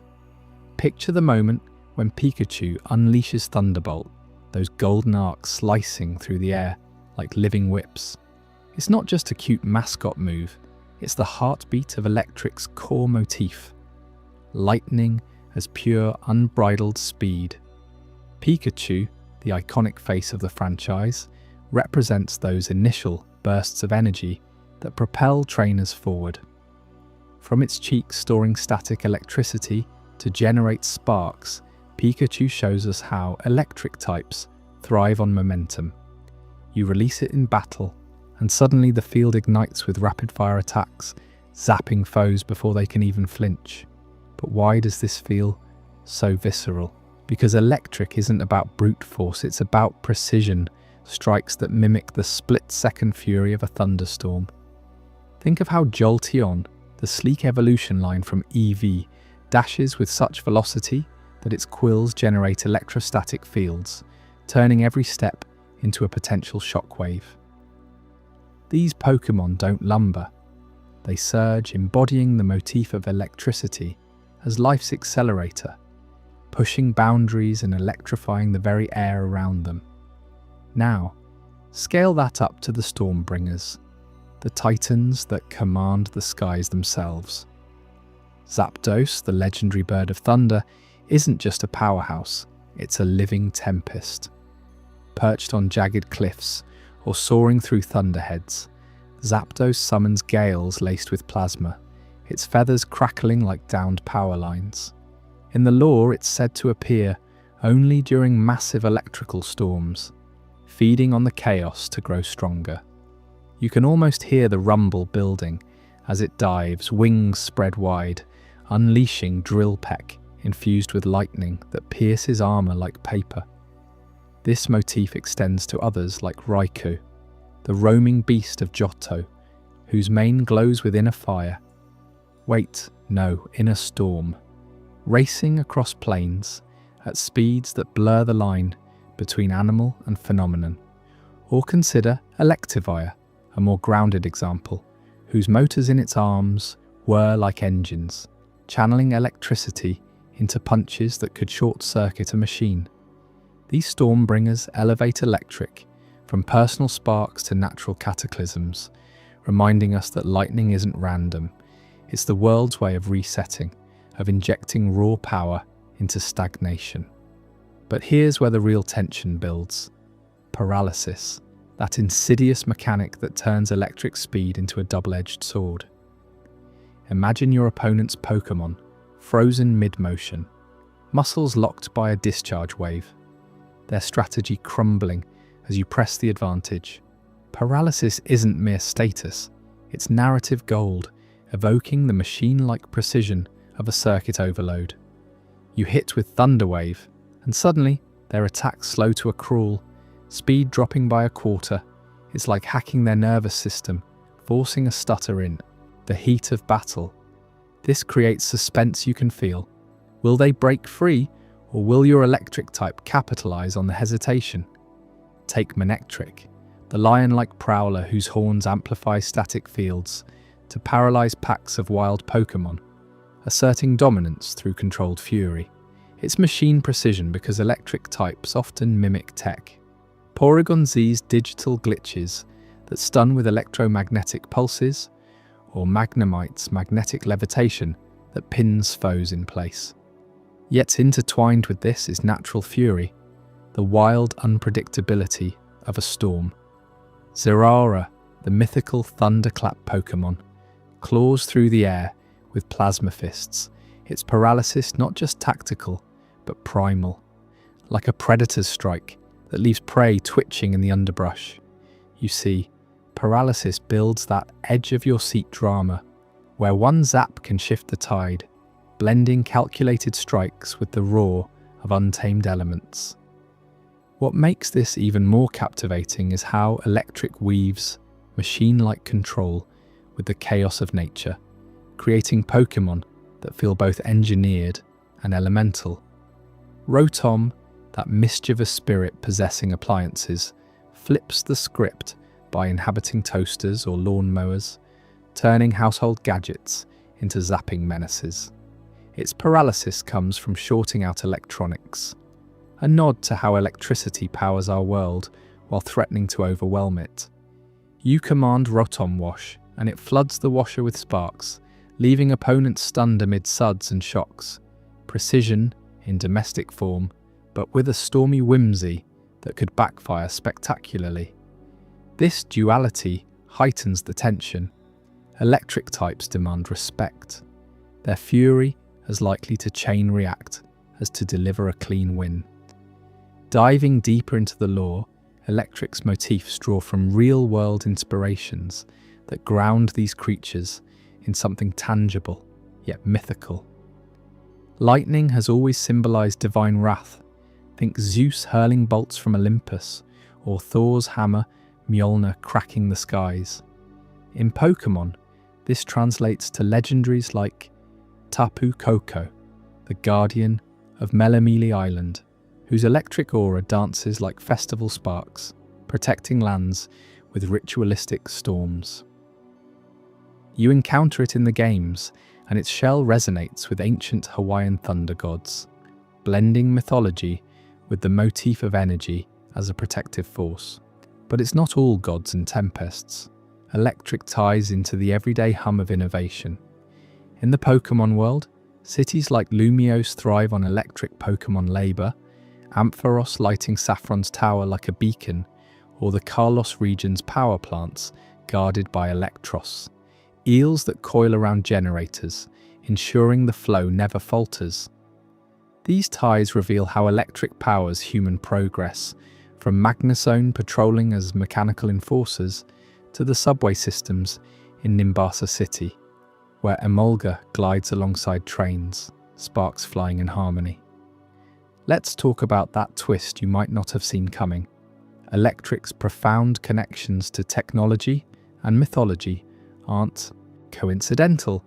They show how these Pokémon bridge the natural and the invented, fueling innovation across regions.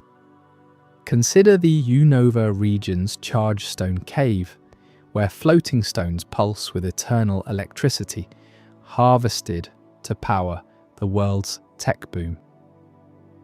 Boldor and other rock-electric hybrids mine these veins, their bodies adapted to conduct without burning out, a perfect metaphor for sustainable energy in a fantastical setting. You explore that cave and the air hums with possibility, electric currents etching patterns that ancient scribes might have called runes.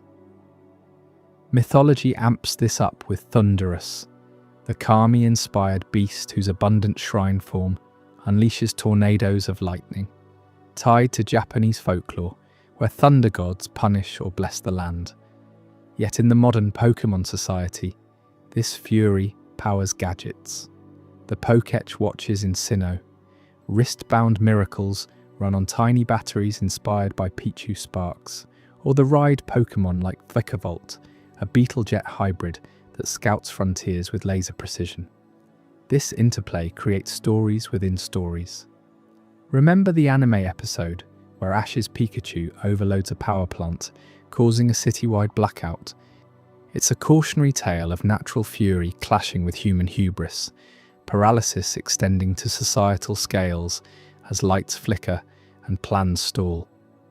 Or in the games during Kalus's climax, the ultimate weapon draws on Zygarde's electric synergies to restore balance, technology born from mythical storms. Electric types don't just fight, they evolve with us, their sparks igniting inventions like the X-Transceiver or even the Pokeballs themselves, rumoured to use electromagnetic seals for capture. You use a quick ball on a fleeing Plusle, and that instant zap captures the essence, speed, precision, and a touch of mythic magic, making the impossible routine. But let's not overlook the underdogs that add layers to this electric tapestry. Shinx, the little lion cub, starts with feeble sparks but grows into Luxray, whose X-ray vision pierces walls, paralysing hidden threats with Intimidate alone. It's that growth arc that hooks you, the motif of potential energy building to explosive release. Or Pachirisu, the squirrel that seems harmless until it chains sparks across a battlefield. Its paralysis turning group fights into calculated traps. These smaller ones evoke the storm's prelude, the static build-up before the downpour, reminding us that Electric's power lies in anticipation as much as execution. As we unravel these threads, consider how paralysis mechanics narratively mirror life's jolts. Those moments when everything freezes, forcing reflection amid the fury. In battles, a paralysed Venusaur might stand rigid as Pikachu circles, sparks trailing like afterimages, building dread until the next turn. This tension evokes machine precision in its reliability. Thunder Wave hits 90% of the time, a programmed inevitability, yet natural fury in the random 25% speed drop. Like lightning's erratic path, you feel it as a trainer. Your heart races, calculating if the stun holds or shatters. Expanding on the technological ties, the Pokémon world's innovation boom owes much to Electric. In Galar, the wild area's power spots are electric hotspots where Dynamax energy surges like amplified storms, Pokémon like Toxtricity rocking stages with amped up paralysis that silences crowds. Mythologically, it's akin to Prometheus stealing fire, or in this case, lightning for humanity, with Regieleki, the crystalline engine of legend, embodying pure electric motive force, its body a myth-tech fusion powering ancient mechanisms. You activate it in the Crown Tundra, and rivers of current flow, illuminating ruins that whisper of creators who harnessed storms to build civilizations. These connections deepen the lore, showing electric as the type that electrifies progress, while warning of overloads. From Pikachu's playful zaps to Zapdos's apocalyptic roars, it's a motif of sparks igniting change, paralysis as the pause that heightens the storm. But what happens when this energy meets the grounded, growing world of plants and earth? That's the verdant mystery we'll uncover next in Chapter 7, grass where roots delve into secrets that could entangle even the swiftest lightning. Stick around, because you won't want to miss how nature fights back. Before we dive deeper into this incredible journey, I'm curious, where in the world are you watching this from? Drop a comment below and let our global community know. And if you're finding this as mind-blowing as I am, hit that like button to help more people discover this story. Grass. Did you know that in the Pokémon world, a single patch of grass can hide not just wild encounters, but entire ecosystems pulsing with life and hidden dangers? That's the essence of the grass type, a force rooted in the Earth's quiet power, where every leaf tells a story of growth, adaptation, and the relentless cycle of decay. As we shift from the crackling energy of electric to this verdant realm, you'll see how grass embodies the wild heart of nature itself, drawing you into forests teeming with ancient guardians and fragile blooms that fight to survive. Let's start by exploring the deep plant-based lore that defines grass Pokémon. At its core, this type draws from the world's flora, those silent sentinels that carpet landscapes and whisper secrets of seasons past. Take Venusaur, the evolved form of Bulbasaur, a true forest dweller if there ever was one. Born from a seed pod on its back, Bulbasaur emerges like a sapling pushing through soil, its bulb a promise of what's to come. As it grows into Ivysaur and then Venusaur, that bulb blossoms into a massive flower, radiating pollen that can heal or hypnotize. Venusaur isn't just a powerhouse in battles, it's a symbol of the forest's ancient lineage, often depicted in lore as a protector of wooded realms, using vines to ensnare threats and petals to soothe allies. Imagine wandering through a dense thicket in the Kanto region, where Venusaur lurks as the king of the undergrowth, its roar echoing like wind through leaves. This ties into broader myths where grass Pokémon are seen as nature's archivists, storing sunlight and stories in their chlorophyll veins. But grass lore doesn't stop at the classics. Venture into later generations, and you encounter seasonal changes that bend to the whims of time itself. Leafeon stands out here, evolving from Eevee under the influence of a moss rock, transforming into a creature of autumnal grace. Its body, wrapped in leaf-like fur that shifts from green to fiery reds in fall, represents the poetry of change. In the Sinnoh region's Eterna forest, Leafeon is whispered about in local tales as a guardian spirit, its leaves rustling prophecies of harvest or drought.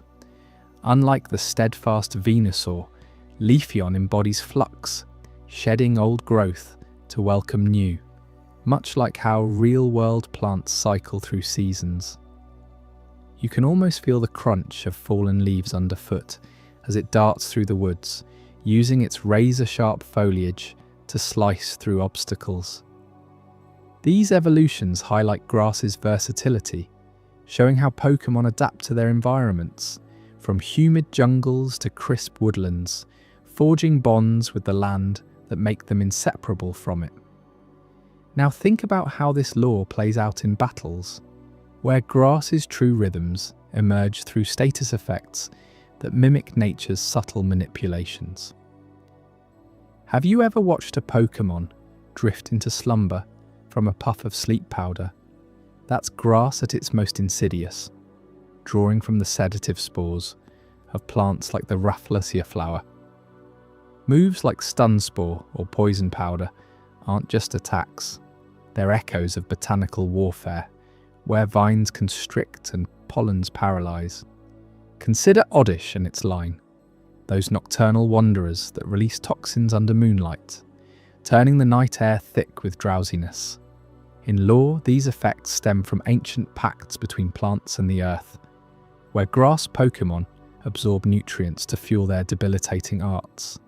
It's not brute force, but a patient siege, lulling foes into vulnerability while the grass quietly reclaims territory. You might recall facing a Vileplume in the wild, its petals unfurling a cloud that leaves you dazed, pondering how such delicate beauty hides such control. This control extends to terrain manipulation, a beat that underscores grass's dominion over the battlefield. Grassy terrain, introduced in later games, transforms the ground into a lush field, boosting grass moves and healing those who tread it.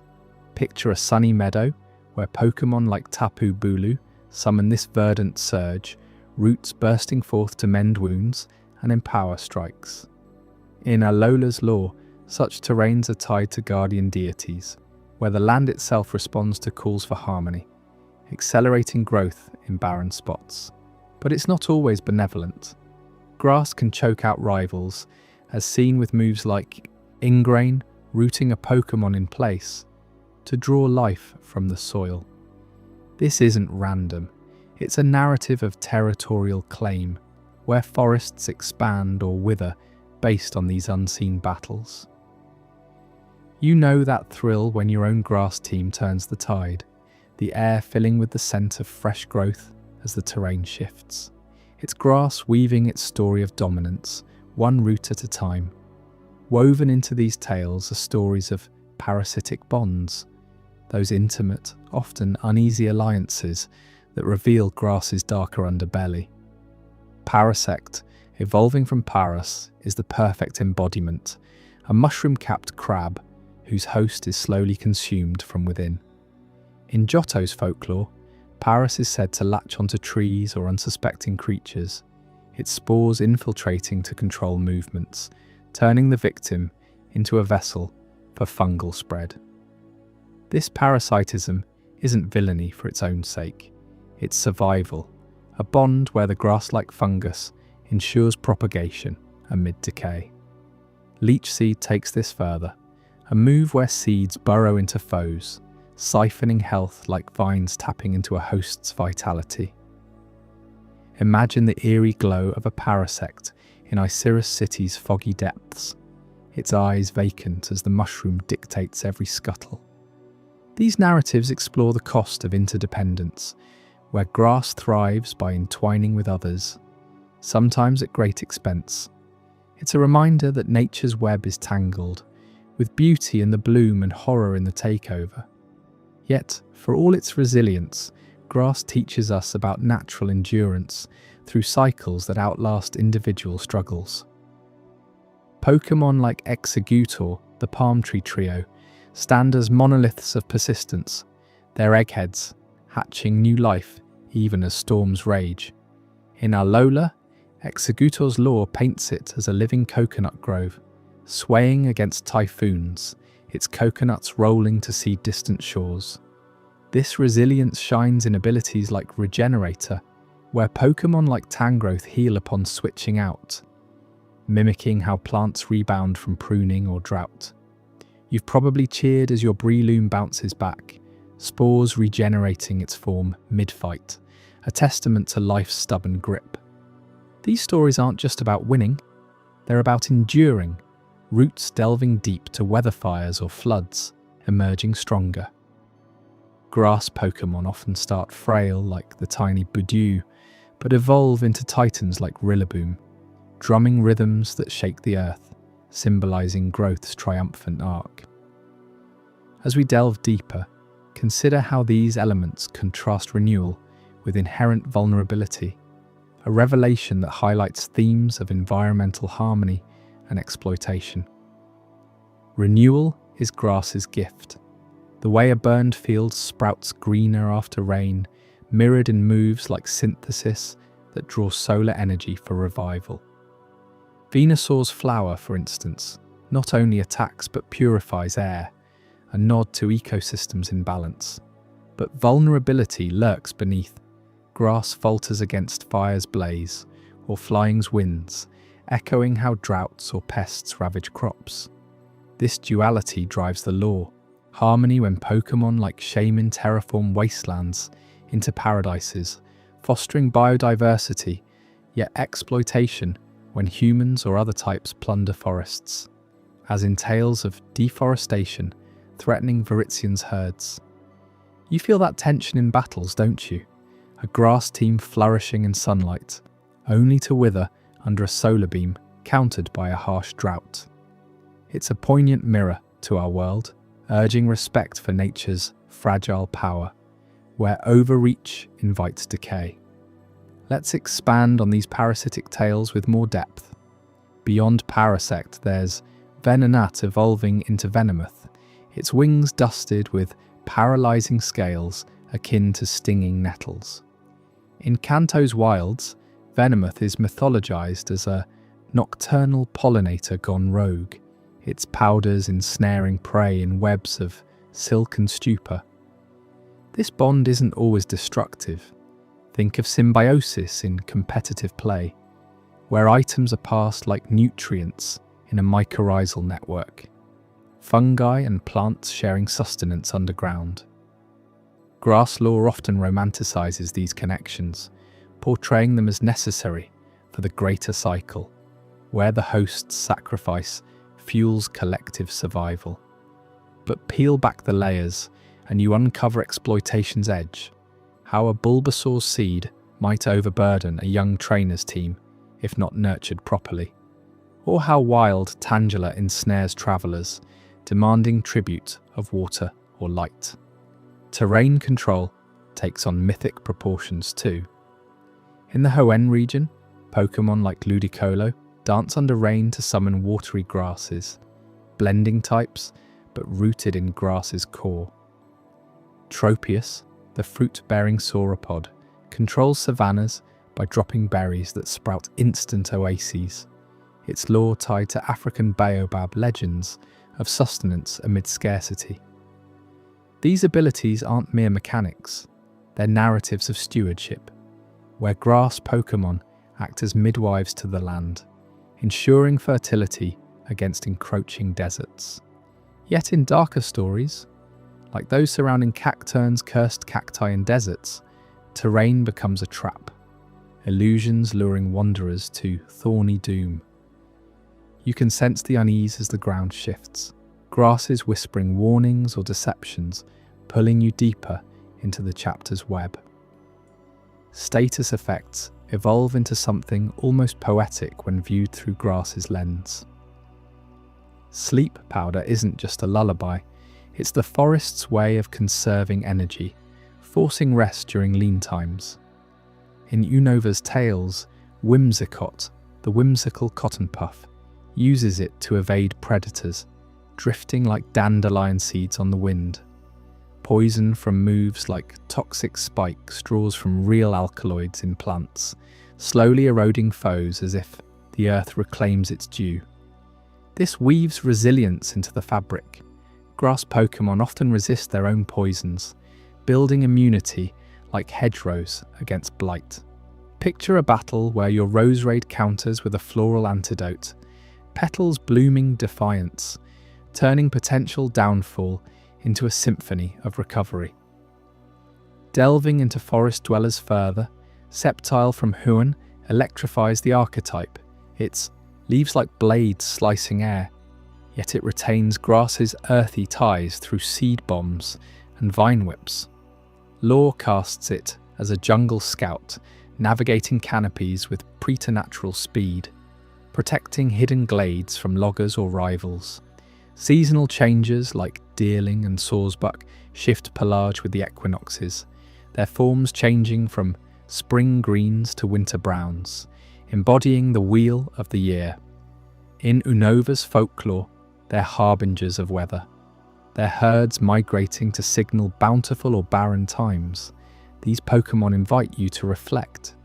How does a type so tied to place, also wander so freely, leaves carried on breezes to new soils.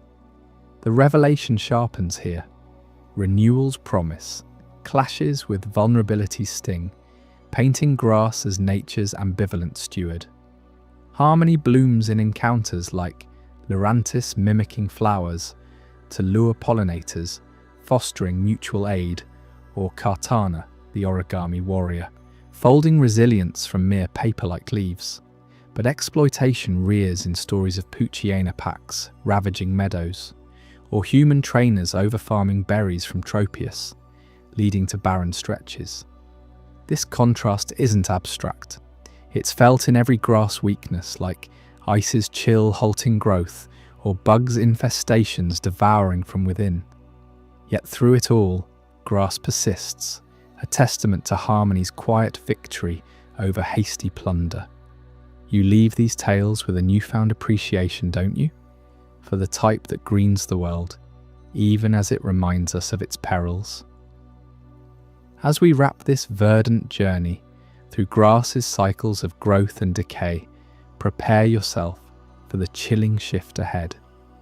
In the next chapter, Ice will uncover how frozen stillness preserves ancient secrets while threatening to encase everything in unyielding frost. What hidden powers lie beneath the glaciers, waiting to crack the surface? Ice. Did you know that in the Pokémon world, the ice type isn't just about blizzards and frostbite? It's a frozen vault guarding the echoes of eras long forgotten. As we shift from the grounded stability of rock types to something far more chilling, let's plunge into the crystalline heart of ice, where every snowflake hides a story of timeless preservation. For a moment, vast glaciers creeping across ancient landscapes, locking away not just water but entire histories in their unyielding grip. Ice types embody that glacial essence, representing cold's dual role as a silent guardian and an inescapable prison. They're the Pokémon that thrive in the harshest tundras, from the snowy peaks of Sinnoh to the icy caverns of Hoenn, where temperatures drop so low they could shatter stone. But what makes ice so captivating is how it preserves. Think of mammoths trapped in permafrost, their forms perfectly intact for millennia. In Pokémon lore, this motif runs deep, suggesting that the chill isn't mere weather, it's a force that halts time itself, keeping secrets safe from the ravages of change. Take Regis, for instance, one of the legendary titans from the Reiji trio. This ancient golem isn't born of flesh or fire, it's pure crystalline ice, forged in the primordial days when the world was still cooling from creation's heat. Legends in Hoenn speak of Regis as a relic from a lost civilization, sealed away in the island cave to protect, or perhaps to isolate, knowledge too dangerous for the modern world. You see, Regis doesn't just endure the cold, it is the cold. Its body, a translucent prison of frozen air bubbles and compacted snow from eons ago. When trainers awaken it, they're not summoning a beast, they're cracking open a time capsule.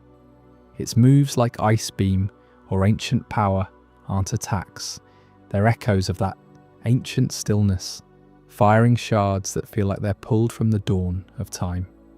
Have you ever wondered why Regis moves so deliberately? Almost sluggishly? It's because it's carrying the weight of ages, every step a reminder that some things are meant to stay buried. But ice's preservation goes beyond legends. It's woven into the everyday Pokémon you might overlook in your Pokédex. Consider Glalie, evolving from the playful Snorunt into a floating mask of ice that devours warmth like a predator. In the folklore of Snowpoint City, Glalie are said to be spirits of forgotten wanderers, their bodies frozen mid-scream during blizzards that swallowed whole villages. They preserve those tragic moments, haunting the living with their eerie glow. Or look at Froslus, the female counterpart, a ghostly ice maiden who lures travellers into eternal slumber. Her lore ties directly to that glacial motif. She's a preserver of beauty and death, turning the lost into delicate ice sculptures that dot the landscape like morbid art. You can almost hear the wind whispering their stories, can't you? It's this idea that ice doesn't destroy outright. It suspends, it holds, it waits. And in battles, that preservation translates to control, freezing foes in place with moves like freeze dry or sheer cold, turning the arena into a snapshot of chaos halted. Now let's talk about something a bit more deceptive in its chill, a bomas now.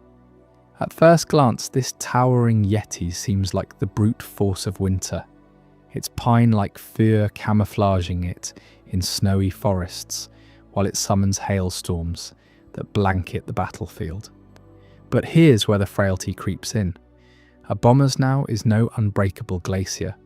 It's surprisingly delicate, with defences that crumble under sustained heat or swift strikes. In the lore of the Sinnoh region, a bomas now is portrayed as the warden of eternal winters, controlling blizzards to protect fragile ecosystems from overzealous human expansion. Yet its frail nature mirrors the very forests it guards. A single wildfire, a burst of sunlight, and the whole balance tips. You know that feeling when you're out in the cold, bundled up but still shivering? That's Abomas now, imposing on the surface but vulnerable underneath, relying on its aura of dread to keep threats at bay. This brings us to the narrative twist that really chills the spine. Stillness in ice isn't just protection, it's isolation, a double-edged sword forged in eternal winters that have claimed entire civilizations. Imagine a world where the ice doesn't melt, where winters stretch on for generations, not seasons. In Pokémon's backstory, regions like the frosted wilds of Galar or the perpetual snows of Kalos hint at cataclysms, ancient wars or natural disasters that triggered unending freezes. The lost civilization of Hisui, precursor to Sinnoh, is riddled with tales of noble Pokémon, like the noble Frosmoth or the enigmatic Avalugg, standing as sentinels against the encroaching cold. But what if that cold was a curse? Lore from the Crown Tundra expansion whispers of a time when humans and Pokémon sought refuge in ice caves, only to find their societies preserved too well, trapped in stasis, their voices silenced forever. Regiti's sealed tomb, not a gift but a warning. Abomasno's forests, beautiful barriers that keep life in as much as threats out. Think about the Alolan variants, like Alolan Ninetails, a sly fox whose icy mane weaves illusions to isolate intruders. In the myths of Mount Lanakila, it's said to have frozen a thriving village during a volcanic threat, saving it from lava but dooming its people to a crystalline fate. They live on, perfectly preserved, but utterly alone, ghosts in the ice watching the world move without them.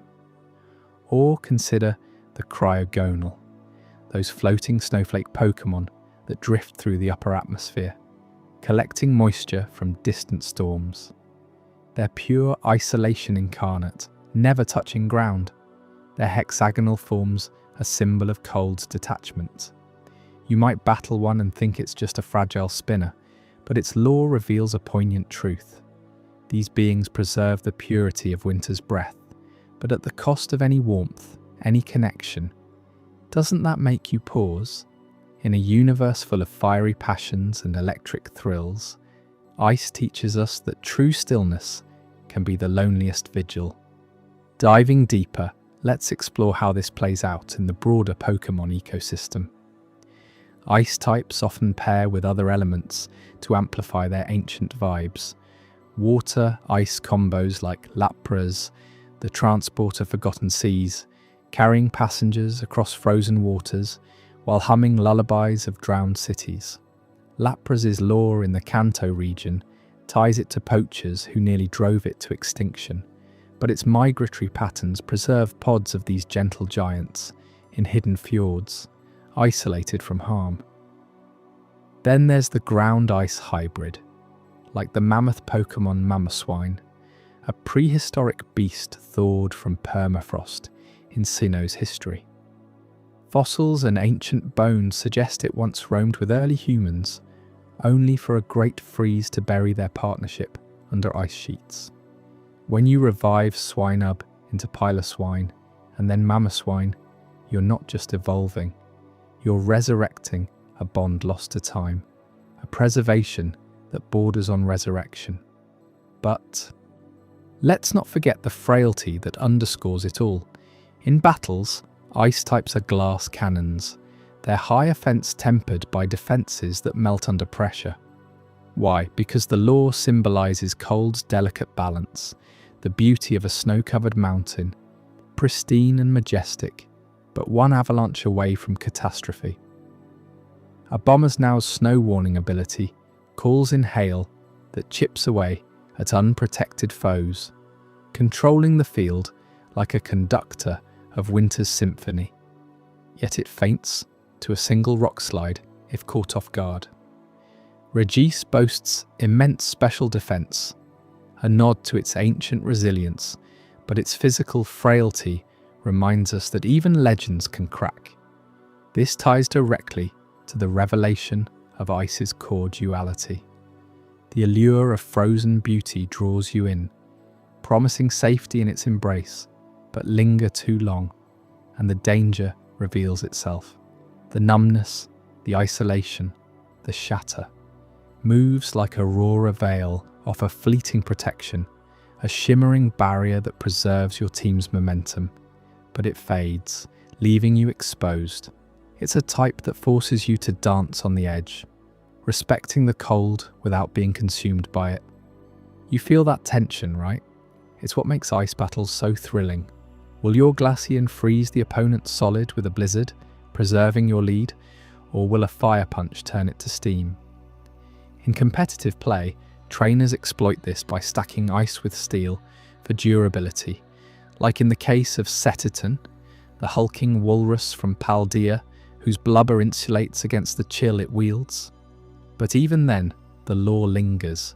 Setiton's herds are said to have migrated from a shattered ice continent, their songs echoing the cries of a civilization that froze overnight. This frailty isn't a weakness. It's a metaphor for life's precarious poise against nature's extremes. Expanding on lost civilizations, consider the lore from the Legends, Arceus game, where the Hishuian region was born from rifts in time and space, but ice played a starring role in the calamities. Noble Cleavor might command bugs, but it was the icy onslaughts from Enamoris's winter form that isolated clans, forcing them into hidden valleys preserved like specimens in amber. Or take the ancient Pokémon Aurorus and Tyrantrum, revived fossils that once ruled a warmer world before the Great Freeze. Aurorus, with its crystalline sail, preserves the light of a bygone sun in its icy veins, a beacon for lost travellers. Yet its slow, deliberate movements isolate it from the fast-paced modern battles. These stories aren't filler, they're the frozen threads connecting ice to the Pokémon world's deepest mysteries. And what of the human side? Trainers from icy regions, like the gym leader Price in Johto, embody this motif. His seal and dugong aren't just battlers, they're extensions of his philosophy, preserving the purity of cold traditions against industrialization's thaw. Price's backstory reveals a Piloswine, lost to an avalanche, frozen and later revived, teaching him that isolation can be a path to reunion, but only if you brave the melt. You can sense the emotion in those tales, the quiet sorrow of winters that outlast their people. As we wrap up this frosty journey, remember how ice challenges us to see beyond the surface chill, to appreciate the preservation that safeguards history, even as it risks eternal solitude. It's a type that whispers of beauty's fragility, urging you to cherish the warmth in your own life before the frost sets in. But hold on, because the Pokémon type chart was about to get even more revolutionary. Up next, in Chapter 9, Gen 2 Revolution, Dark and Steel emerge. We'll uncover how these shadowy newcomers shook up the balance, countering psychics and forging unbreakable defenses that changed the game forever. You won't want to miss how they slithered into the lore, promising twists darker than a midnight blizzard. Gen 2 Revolution, Dark and Steel. Emerge in the world of Pokémon Generation. I painted a vivid picture of elemental clashes and mystical powers, but one type cast a long shadow over the rest: Psychic. It dominated battles with its eerie foresight and mind-bending attacks, leaving trainers scrambling for counters that just didn't exist. You remember those early days, right? Mewtwo sweeping teams effortlessly, Alakazam predicting every move like it owned the future. But what if I told you that the Pokémon Company saw the imbalance and struck back with 2 new types that reshaped the entire battlefield? Enter Generation 2, where Dark and Steel emerged not just as additions, but as revolutionaries, designed to pierce the veil of psychic supremacy and inject fresh themes of cunning malice and unyielding industry into the lore. Let's rewind a bit to understand why this revolution was necessary. Back in the Kanto region, psychic types weren't just strong, they were untouchable. Their resistances stacked up against everything from fighting to poison, and their special attacks hit like psychic hammers. Trainers built entire strategies around them because, frankly, nothing else could keep up. The type chart from Gen I was solid for its time, but it had blind spots. Psychic had only one weakness: to itself, and even that felt like a minor inconvenience. The developers at Game Freak knew they couldn't let this stand if they wanted diverse, strategic gameplay. So, as Johto unfolded with its misty mountains and ancient ruins, they unveiled Dark and Steel, twin forces born to counter the overpowered psychic dominance that had gripped the meta. Dark came first in the conceptual sense, a type steeped in shadows and subversion. Imagine the underbelly of the Pokémon world, where trickery lurks in the alleys of Goldenrod City or the foggy roots of Johto. Dark types embody malice, the raw edge of predation and taboo instincts that no amount of meditation can foresee. They weren't created to be heroes. They were the disruptors, the ones who laugh at prophecies and turn the tables on those who think they can read minds. Take Umbreon, for instance, that sleek, ringed evolution of Eevee. In the lore, it's a nocturnal guardian, but its dark typing hints at something more sinister, a creature that thrives in the absence of light, using moves like bite and pursuit to exploit the fears of its foes. Dark's introduction directly targeted Psychic's core strength. Suddenly, those all-seeing Psychics found themselves vulnerable to a type that ignored their defenses, dealing super effective damage where none had existed before. It's like the universe saying, you can't predict the unpredictable, but Dark isn't just a mechanic, it's a thematic powerhouse. In the Pokémon universe, Psychic often ties to enlightenment and ancient prophecies like the legends of Mew or the Celebi timelines that whisper of futures yet to come. Dark challenges that head on with its essence of deceit and moral ambiguity. Think of Houndoom, a hellhound prowling the volcanic peaks, its cries echoing like curses that shatter illusions. Or Sneasel, the sly ice-cloaked thief darting through snowy caves, stealing badges and berries alike. These Pokémon draw from folklore shadows, trickster spirits, night stalkers, the kind of entities that folklore warns children about around campfires. By adding Dark, the lore expanded to include the darker sides of human and Pokémon nature. Jealousy, revenge, the thrill of outsmarting a superior foe. It's no coincidence that Dark types often align with criminal undercurrents in the story, like the Team Rocket remnants scheming in the shadows of Johto. This type forced players to rethink battles, introducing moves like crunch and sucker punch that reward aggression and timing over pure intellect. Now shift your gaze to Steel, the counterpart that grounded this revolution in resilience and progress. While Dark slithered in with subtlety, Steel forged ahead with brute, metallic fortitude. Picture the industrial hum of Olivine City's port, where ships laden with ore hint at a world blending ancient craftsmanship with modern machinery. Steel types represent industry, the clang of hammers on anvils, the unyielding armor that withstands the test of time. They were added not just to balance Psychic, though they resist it fiercely, but to address the evolving meta where physical attackers were starting to dominate.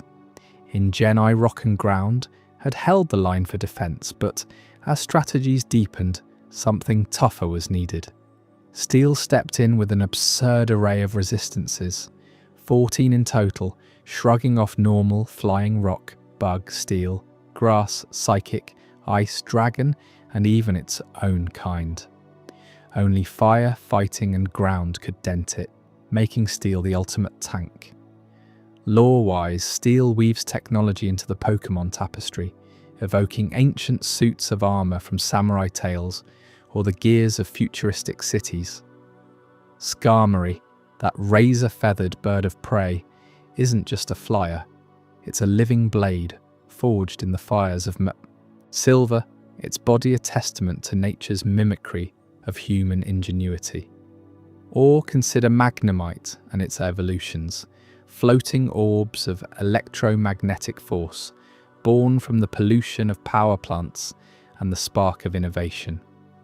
In the Johto saga, Steel ties into themes of progress amid tradition, the Bell Tower and Burn Tower standing as relics of fire and rebirth, now challenged by metallic newcomers that symbolize endurance.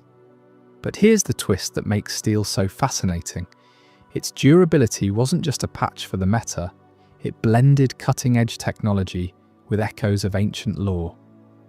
Think of the ragey golems from later generations, but rooted here in Steel's debut. For in Gen 2, Pokémon like Fortress, the Pinecone bomb shelter, rolls into battle like a medieval siege engine, its shell impervious to all but the fiercest assaults. This type responded to how players were adapting, teams growing more aggressive, needing counters that could weather the storm. Steel's addition tweaked the type chart subtly but profoundly, creating new synergies. Ghosts now feared it, fairies would later dance around it, but in that moment it was the shield against Psychic's onslaught. These changes didn't happen in a vacuum. Historically, the type chart saw its first major balance tweaks in Gen 2, a quiet revolution that revealed how deeply the developers cared about fairness. Dark's immunity to psychic moves, that was the dagger to the heart of overpowered teams. No longer could a single Alakazam dictate the flow. Now, a Murkrow could swoop in with its dark wings, pursuing fleeing psychics with relentless trickery. And Steel's resistances flipped vulnerabilities on their head. Psychic attacks bounced off like rain on tin. But it went beyond Psychic. The chart adjusted, so Dark weakened Ghost and Psychic, while Steel bolstered defenses against a swath of common threats. This wasn't random. It was a narrative beat in Pokémon's evolution, where Johto's law of harmony and conflict mirrored the gameplay. Legends like the Unknown, those psychic runes scratching at reality's edges, now faced shadows that could unravel their scripts.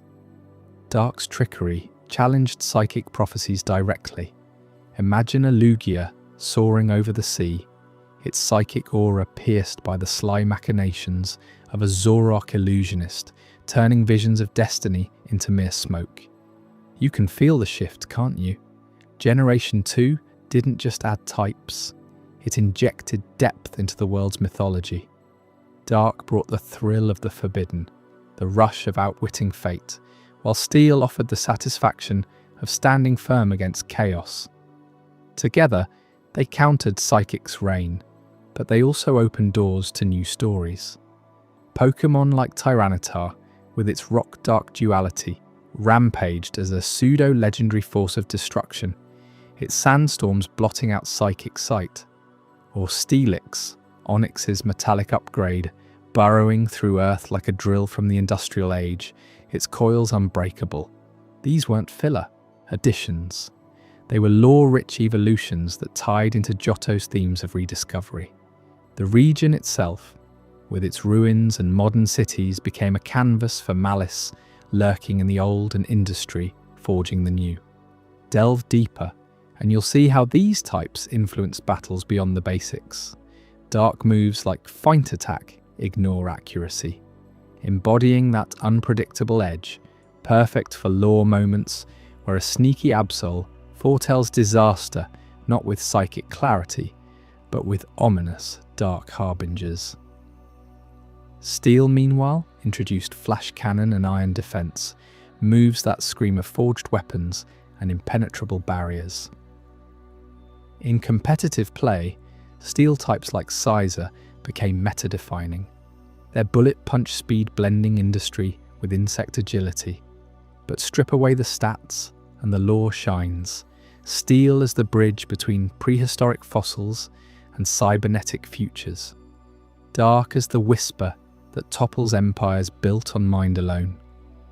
As we trace this revolution, it's clear Gen 2 marked a turning point. Psychic's overpowered era ended not with a bang, but with the subtle click of a shadow's approach and the clang of steel on stone. Malice met mysticism, industry-armoured instinct, and the type chart balanced into something fairer, fiercer. Trainers like you had to adapt, weaving Dark's cunning into teams, or bolstering with Steel's might. All while the Johto winds carried tales of disrupted prophecies.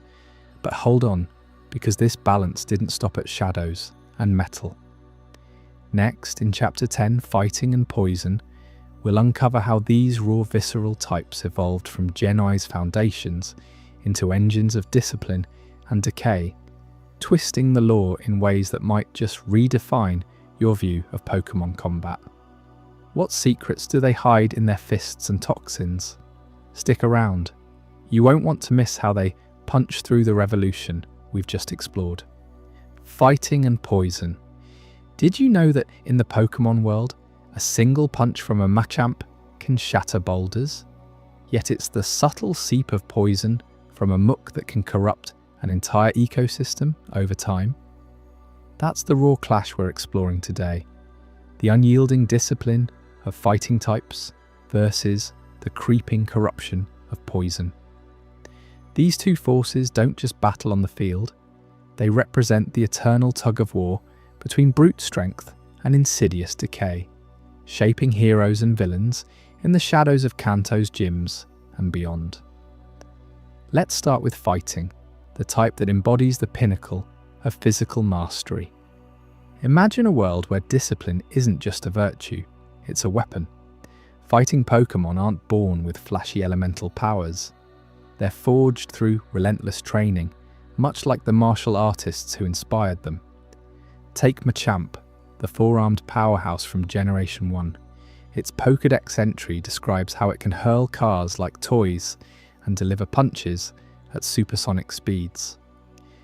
But here's what makes it fascinating. Machamp evolves from Machop, a creature that starts as a scrappy fighter in the wild, mimicking human bodybuilders. You see, fighting types often blur the line between Pokémon and people. They're anthropomorphic titans, channeling human-like determination into raw power. Why? Because in the lore, they symbolize the human spirit's drive to overcome limits. Think about it. While fire types burn with passion, or water flows with adaptability, fighting stands as the baseline for physical offense, a nod to the everyday grind of training in dojos across Johto or Unova. Now, expand that to Lucario, introduced in Generation 4 with its aura-sensing abilities. Lucario isn't just strong, it's perceptive, reading the life energy of opponents to land devastating blows. Its steel fighting typing adds resilience, but the core is that aura, a mystical force tying back to martial arts, philosophies like Ki or Chi. In the anime, Lucario's bond with Ash's Pikachu highlights this. It's not blind aggression, but focused intent. You can feel the discipline in every move, from close combat's all-out assault to Aura Sphere's precise energy projection. These Pokémon teach us that true power comes from control, not chaos. Remember Primeape, the raging fighter that evolves into the zen-like Annihilate in later generations. It starts as a hot-headed brawler, but learns to harness fury into something unbreakable. Fighting types dominate with moves like Brick Break or Dynamic Punch, but their lore whispers of balance, push too hard, and even the strongest warrior crumbles. But what happens when that discipline meets something far less honourable? Enter Poison, the type that thrives on subversion and slow ruin. Unlike fighting's upfront clashes, Poison operates in the shadows, embodying decay and contamination. It's the toxic underbelly of the Pokémon world, where beauty hides peril. Mook, that sludge monster from Kanto, is a perfect icon. Born from polluted sludge in industrial waste, Muck's entry notes how it pollutes everything it touches, leaving behind oily stains that never fade.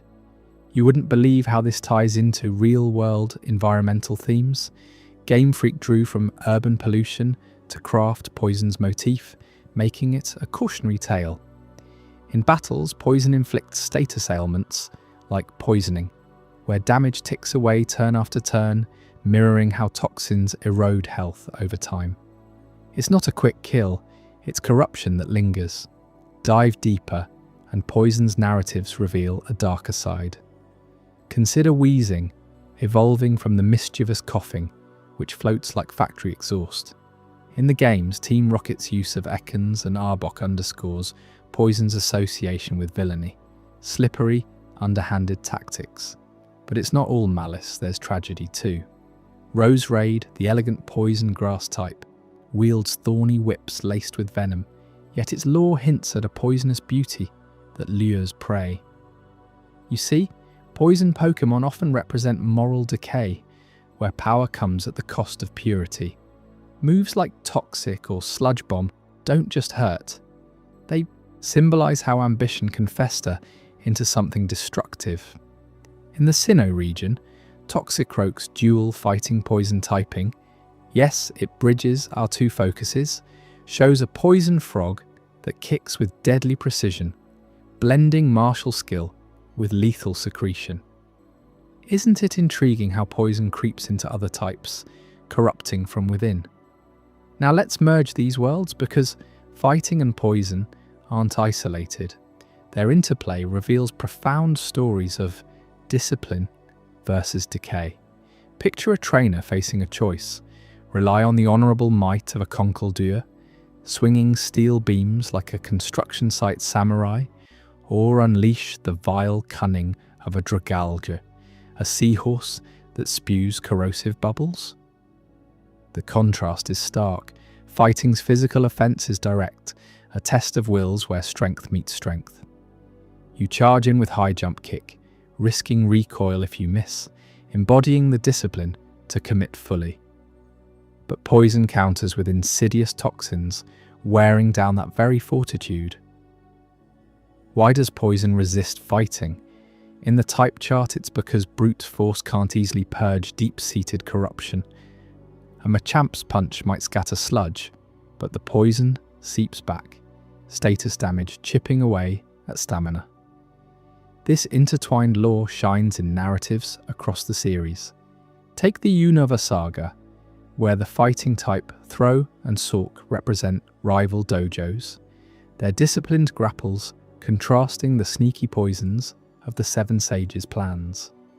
Or consider Salazzle, a poison fire seductress that enslaves males with pheromones, pure moral decay preying on weakness. Fighting types like Mienshao counter this with graceful whip-like strikes, but the poison lingers, forcing adaptation. You feel the tension. Discipline builds empires, yet one drop of toxin can topple them. In ancient Pokémon myths, perhaps forgotten scrolls in Kalos depict warriors trained in aura to resist plagues, merging Lucario's insight with antidotes against decay. It's a revelation. Physical prowess alone falters against corruption. True mastery requires vigilance against the unseen rot. Expand on this with specific evolutions that highlight the merge. Hitmontop, spinning like a top in battle, embodies fighting's acrobatic discipline, but pair it against a Venonat's poison powder, and you see how spores cloud judgment, turning precision into flailing. The game's mechanics reinforce the lore. Fighting excels in raw damage output, with stab moves hitting hard, while poison's secondary effects ensure no victory is clean. Remember the Gen 1 glitch fights where poison status could outlast even the tankiest fighters?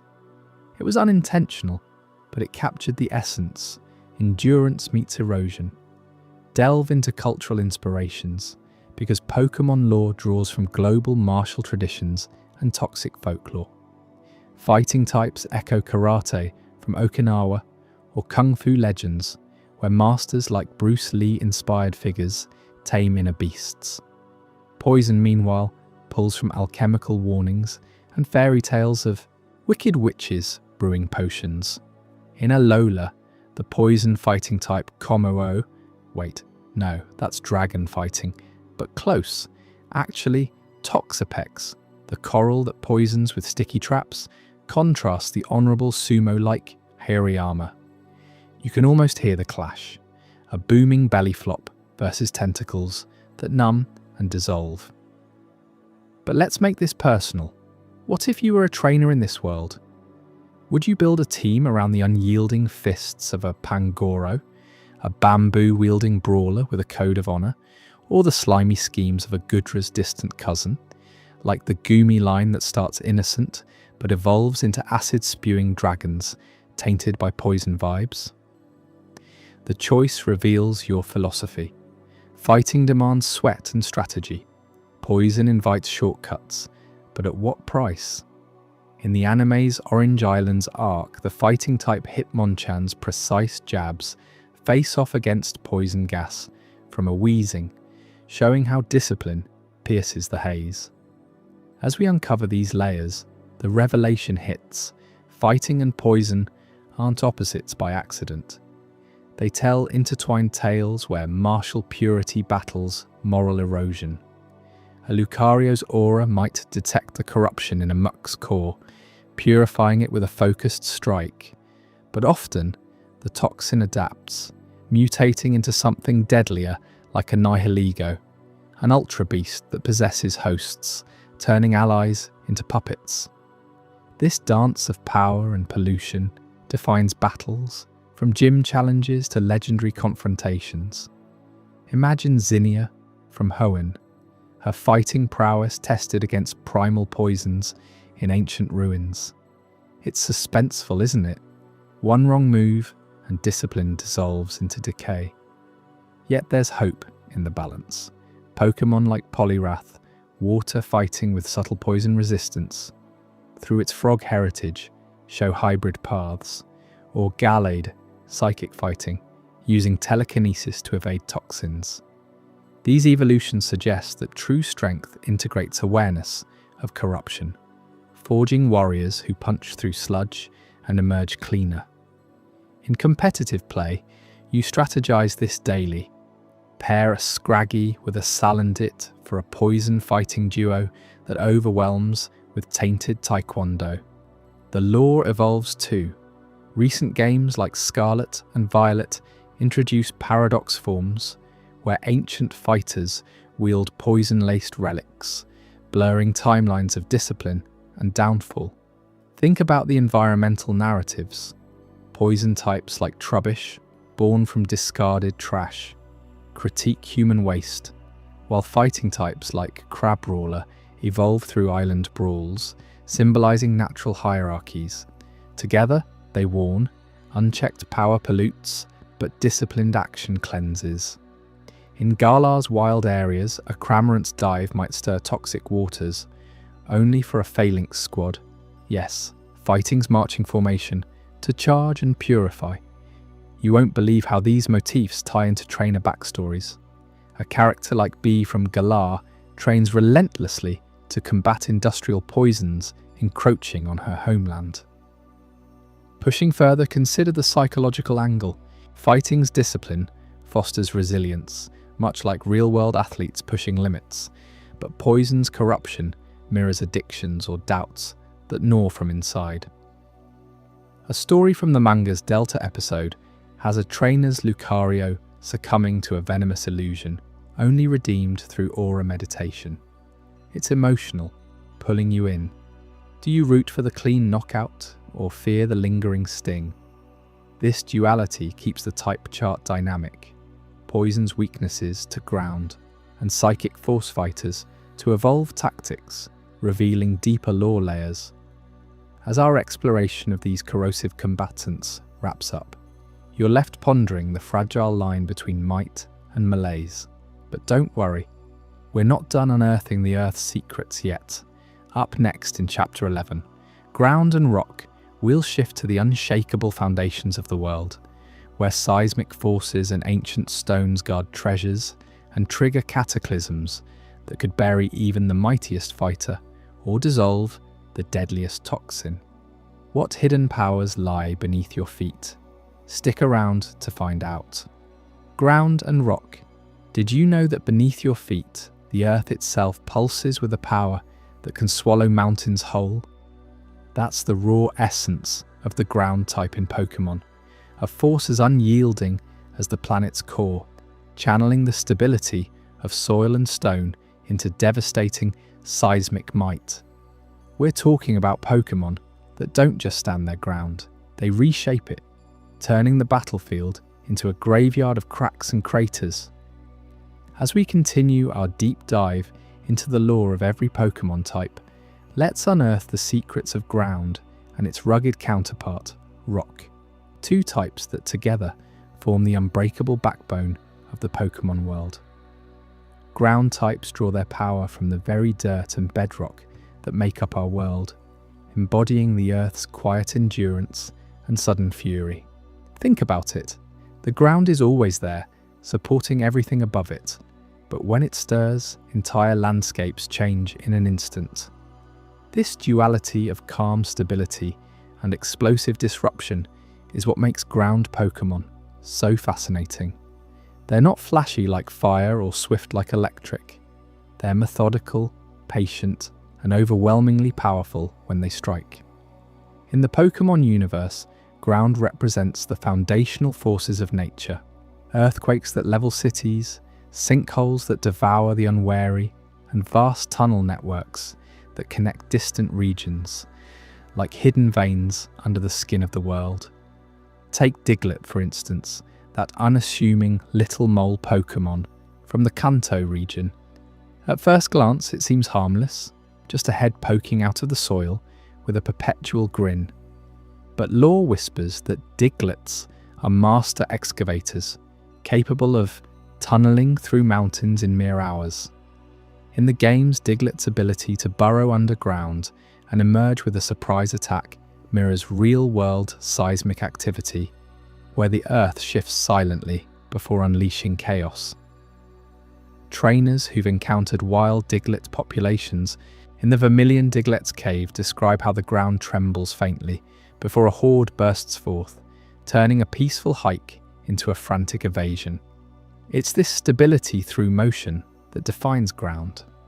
The Earth holds firm until it doesn't, and when it moves, nothing can stop it. But stability isn't just about holding steady, it's about adaptation and control. Ground Pokémon thrive in environments where others falter, absorbing blows from electric types that would fry anything else. Because who needs insulation when you're one with the soil? Their moves like Earthquake and Fissure tap into that primal energy, simulating massive quakes that ripple through the arena. Imagine facing a trainer with a grounded squad in a rocky terrain battle, Every step you take could trigger a landslide, every command a potential burial. This ties into deeper lore from the anime, where episodes show ground types like sand shrew forming protective burrows during storms, their sandy hides blending seamlessly with the dunes. They're survivors, shaped by the Earth's relentless cycles of erosion and reformation. Now let's burrow deeper into one of the most iconic embodiments of this seismic force, Garchomp. Evolving from the draconic Gible, Garchomp is a pseudo-legendary beast that blurs the line between ground and dragon, but its core is pure earth and fury. Lore paints Garchomp as a land shark, a predator that slices through the ground like a fin through water, using its fins to propel itself at speeds that rival jets. In the Sinnoh region, where Garchomp hails from, ancient texts describe creatures like it causing the formation of the Stark Mountains caverns through endless rampages. You can almost hear the roar of the earth as Garchomp charges with Dragon Rush or unleashes a sand tomb to trap foes in shifting sands. What makes Garchomp so compelling is how it personifies ground stability amid chaos. Its rough, armoured hide is as tough as diamond-infused soil, and its ability to fly short distances on dorsal wings shows how even the ground can reach for the skies when pushed. Trainers who bond with Garchomp often speak of a deep, rumbling connection, like feeling the planet's heartbeat through their Pokémon scales. It's no wonder Cynthia, the Sinnoh champion, wields one. In her hands, Garchomp isn't just a fighter, it's a walking earthquake, reshaping battles with every stomp. Yet ground's power extends beyond individual Pokémon to the very mechanics of the world. In competitive play and story modes alike, ground types interact profoundly with terrain, their moves altering the landscape in ways that punish floating foes or grounded opponents. Remember the twist in some regions' lore, where buried secrets from ancient cataclysms are revealed through ground Pokémon's excavations? In Unova, for example, the Victory Road tunnels hide relics from a time when the Earth split open, swallowing civilizations whole. Pokémon like Excadrill, with its drill-like claws, are said to uncover these lost histories, drilling into fossil beds that hint at geological upheavals millions of years ago. This isn't just gameplay, it's a narrative thread weaving through the games, suggesting that ground types are guardians of the Earth's memory, unearthing truths that time tried to bury. You might wonder, what if your own team included a ground specialist? Would you feel the subtle vibrations of impending doom before your opponent even moves? Shifting our focus now to the rock type, we encounter a kindred spirit to ground, but with a harder, more ancient edge. If ground is the living, shifting earth, rock is its fossilized endurance, the petrified remnants of eons past etched into cliffs and boulders. Rock Pokémon stand as sentinels of time, their bodies composed of stone that withstands the ravages of weather, war, and wear. They're the embodiment of geological persistence. Think towering crags that defy erosion, or the slow grind of tectonic plates forging new mountains. In Pokémon lore, rock types evoke the deep history of the planet, from primordial sediments compressed into granite to the fossils that whisper of extinct eras. Consider Geodude, the basic rock Pokémon that rolls like a living boulder through Kanto's mountains. Simple yet sturdy, Geodude's lore ties it to volcanic origins, born from cooled magma that hardens into sentient forms. Hanging from cavern ceilings or tumbling down slopes, they represent the Earth's lazy power, immobile until provoked, then avalanching with unstoppable force. Moves like Rock Slide mimic real landslides, burying enemies under a cascade of debris, while their high defense stats reflect the unyielding nature of stone. In the anime, Ash's encounters with Geodude show how these Pokémon can fuse with their environment. becoming one with the cliffside until the perfect moment to strike. It's this fossilized endurance that makes rock types so reliable. They don't rush. They endure, outlasting flashier opponents through sheer grinding persistence. But rock's true might shines in its ties to ancient geology, where cliffs and canyons tell stories of cataclysmic events. Pokémon like Onyx, that serpentine behemoth, coil through underground rivers of stone, their bodies segments of pure rock that could span kilometers. Lore from Johto describes Onyx as the architects of the Union Cave, their writhing forms carving passages that echo with the groans of shifting strata. Evolving into Steelix adds a metallic sheen, but the core remains rock's enduring legacy. Fossils brought to life, defying the decay that claims all else. And then there's Tyranitar, the armoured tyrant that rampages across landscapes like a living meteor impact. Tyranitar's lore is drenched in destruction and rebirth. It's said to cause sandstorms that erode mountains over days, its roars triggering avalanches that reshape valleys. In the Johto games, Tyranitar's presence is linked to the Silver Mountains lore, where ancient geological forces birthed these beasts from pressurized gems and stone. Picture it, a Tyranitar stomping through a battlefield, its sandstream ability whipping up a maelstrom that blinds and batters, embodying the cliffside's wrath. Trainers fear it not for speed, but for the inexorable pressure it exerts, like the slow crush of the Earth's depths. What elevates both ground and rock is their interplay with terrain, a twist that uncovers layers of buried secrets and geological cataclysms woven into Pokémon's world building. These types don't just fight on the ground, they command it. In battles, moves like Stealth Rock set hazardous fields of jagged shards, turning the arena into a minefield that chips away at incoming Pokémon. Terrain interactions amplify this. A ground move in a rocky area might trigger chain reactions, fissures widening into chasms that swallow teams whole.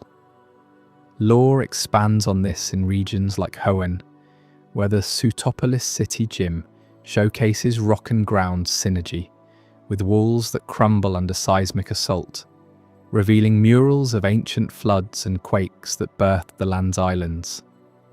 Buried secrets abound. Fossilized Pokémon like Omanyte, revived from rock-encased amber, hint at cataclysms that wiped out species, only for rock types to preserve their essence through millennia. Delve into Alola's ultra-space anomalies, and you'll find ground and rock Pokémon guarding rifts caused by tectonic upheavals, their stability holding back otherworldly chaos. Lycanroc, the wolfish rock type, prowls midnight cliffs, its form shifting with the moon like sedimentary layers under lunar pull. Or consider Rhyperior, the evolved form of Rhyhorn, whose carapace is a living quarry of boulders it hurls like catapult stones. In Sinnoh's lore, Rhyperior herds are blamed for the Great Marsh's sinking bogs, their charges compressing soil into inescapable mires. These interactions aren't mere mechanics, they're storytelling gold, revealing how the Pokémon world was forged in fire and pressure, with ground and rock as the anvil and hammer. You see, the beauty of these types lies in their grounded, pun-intended realism. Unlike the ethereal ghost or mythical dragon, ground and rock feel tangible, like you could reach out and touch their rugged hides. They've influenced human history in the Pokémon universe too. Ancient trainers carved empires from the stone these Pokémon provide, building fortresses that withstand legendary rampages. In Gala, the wild area's crags are patrolled by rock types like Stonejourner, monoliths that move only to protect sacred sites from erosion's theft. And don't get me started on the fossil revivals in Kalos. Rock types like Tyrant, unearthed from amber-veined cliffs, stomp with the fury of dinosaurs long extinct, their roars echoing cataclysms that redrew the continents. But here's where it gets personal for you as a trainer. Harnessing ground and rock means embracing patience and power. A well-timed earthquake from a Garchomp can turn the tide against a flying ace, while Tyranitar's rampage crushes psychic illusions under raw geology. Their weaknesses to water and grass remind us that even the mightiest earth can be worn down by persistent flow or overgrown by life, a nod to nature's balance. In your journeys, whether in the games or imagining epic battles, these types teach resilience. Stand firm, strike deep, and let the earth do the talking. As we wrap up this exploration of the earth's enduring might, from Garchomp's seismic charges to Tyranitar's cliff-shattering roars, you can't help but feel the ground shift beneath your own feet. The stability and ancient forces we've uncovered set the stage for something lighter, freer. Up next in Chapter 12, Flying, we'll soar into the skies and discover how these aerial wonders defy gravity and command the winds in ways that'll leave you breathless. Stick around. You won't want to miss how the heavens challenge the very foundations we've just explored. I hope you're as amazed by this as I am. If you want to stay updated on more content like this, make sure to subscribe and join our community of curious minds. Trust me, what's coming next will challenge everything you thought you knew. Flying. Have you ever watched a Pidgeot slice through the clouds at dawn, carrying a trainer on an endless horizon chase, and felt that raw pull of the sky calling your name? That's the essence of the flying type in Pokémon lore, a force that lifts us above the ordinary grind of the earth and whispers promises of boundless escape. But it's not just about soaring high, it's a type woven into the very winds that shape our world, turning simple birds into symbols of untamed liberty. Let's start with the basics that make flying tick. In the Pokémon universe, flying isn't a standalone elemental power like fire or water. It's often a secondary typing that amps up a Pokémon's agility, giving it that extra edge in battle and beyond. Think of it as the wind beneath the wings, enhancing speed and evasion without dominating the core identity. A normal type Pidgey becomes a flying powerhouse as Pidgeot, not because it's suddenly a Stormbringer, but because those skies demand quick reflexes and graceful dives. This duality is key. Flying Pokémon rarely stand alone in their typing. Only a handful, like the enigmatic Rayquaza or the elusive Tornadus, embody pure aerial dominion. For most, it's a partnership, pairing with rock for rugged cliffsides, or dragon for mythical ascents, that highlights how the skies borrow from the ground to reach new heights. Now picture the migrations that define so much of flying's soul. Take Pidgeot, the evolved form of that humble Pidgey you might have caught in Viridian Forest back in Kanto. In the lore, Pidgeot aren't just fast flyers, they're migratory monarchs, leading vast flocks across regions in seasonal odysseys. Imagine them departing Pallet Town at the first chill of autumn, navigating Johto's misty peaks and Hoenn's stormy seas, driven by an instinct older than human memory. These journeys aren't random, they're epic tales of survival, where the wind currents act as ancient highways, guiding them to warmer breeding grounds or richer hunting skies. Trainers who bond with Pidgeot often speak of this in hushed tones, how their partner senses the pull of the horizon, urging the whole team onward. It's freedom incarnate, isn't it? No walls, no borders, just the thrill of leaving yesterday's battles in the dust. But flying's lore runs deeper than bird migrations. Enter the wind spirits, those ethereal guardians who personify the type's wild heart. In Unova, the forces of nature trio, Landorus, Enamorus, Tornadus and Thunderous, embody this perfectly. Tornadus, the cyclone incarnate, rides gales that can uproot forests or scatter foes like leaves. His lore paints him as a rogue spirit, forever chasing storms across the region, embodying the unpredictable joy of flight. Pair him with Thunderous, and you get thunderous tempests that shake the heavens. Yet it's all in service to balance, winds that fertilise fields below, or herald rains for parched lands. These aren't mindless whirlwinds, they're conscious forces, driven by a primal urge to roam. You can almost hear the rush in their cries, a symphony of freedom that echoes through ancient Unovan myths, where villagers once offered prayers to calm the sky's restless wanderers. And oh, the legendary birds, they elevate flying's narrative to godlike proportions. Articuno, Zapdos, and Moltres from the original Kanto trio aren't just powerful, they're avatars of the sky's fury and grace.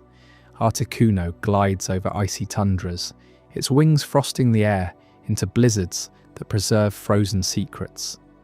Zapdos crackles with electric tempests, diving through thunderheads to claim the storm's raw energy. Moltres, reborn from volcanic ashes, soars on updrafts of heat, a phoenix of the firmament. Their stories intertwine in tales of eternal migration, circling the globe in a never-ending patrol. Remember the fires of Cinnabar Island or the peaks of Seafoam? Those are waypoints in their odyssey, places where they rest and recharge before vanishing into the ether. In the anime, Ash's encounters with them feel like brushes with destiny, fleeting glimpses of a world where flight means transcending mortality. These legends evoke that epic journey across regions, from Kanto's shores to Sinnoh's highlands, binding the Pokémon world in a web of aerial lore. What makes these motifs so captivating is how they mirror our own dreams of escape. Flying Pokémon aren't trapped in one spot, they're the nomads of the Pokédex, crossing oceans and mountains with ease. Consider the Altaria line in Hoenn. Swablu starts as a fluffy cloud mimic, but evolves into Altaria, a dragon bird that sings lullabies on the breeze. Its migrations take it through Route 114's skies, where trainers swear they hear melodies carried on the wind, soothing weary travellers below. Or think of the Star-Up Tour in Sinnoh, a fierce protector whose lore ties it to ancient warriors who rode thermal winds into battle. These birds don't just fly, they connect distant lands, carrying seeds, messages, or even lost souls on their feathers.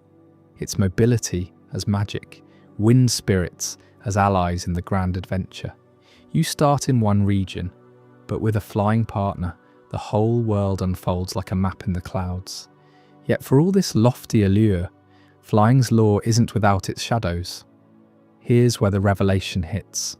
These sky dwellers, symbols of unbridled freedom, are shockingly vulnerable to the ground's harsh realities. That 4 times weakness to rock and electric, it's no game mechanic coincidence, it's a narrative echo of how the heavens can crash into earthly turmoil.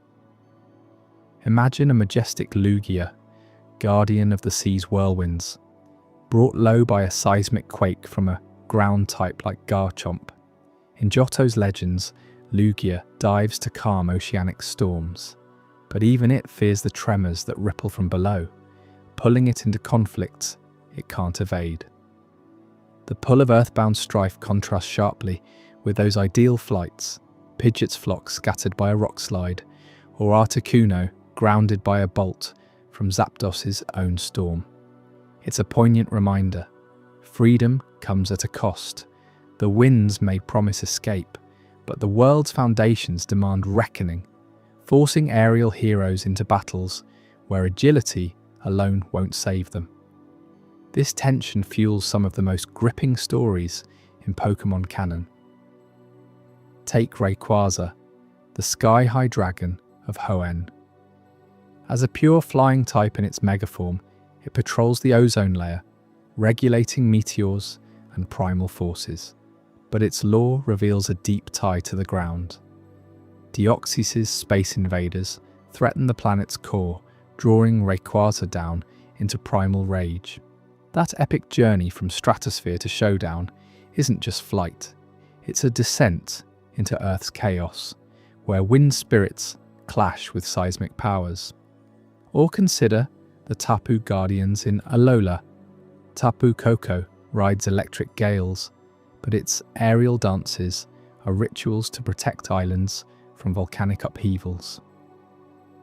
These beings evoke freedom, yet they're anchored by the very land they soar above, vulnerable to the rocks and roots that hold the world steady.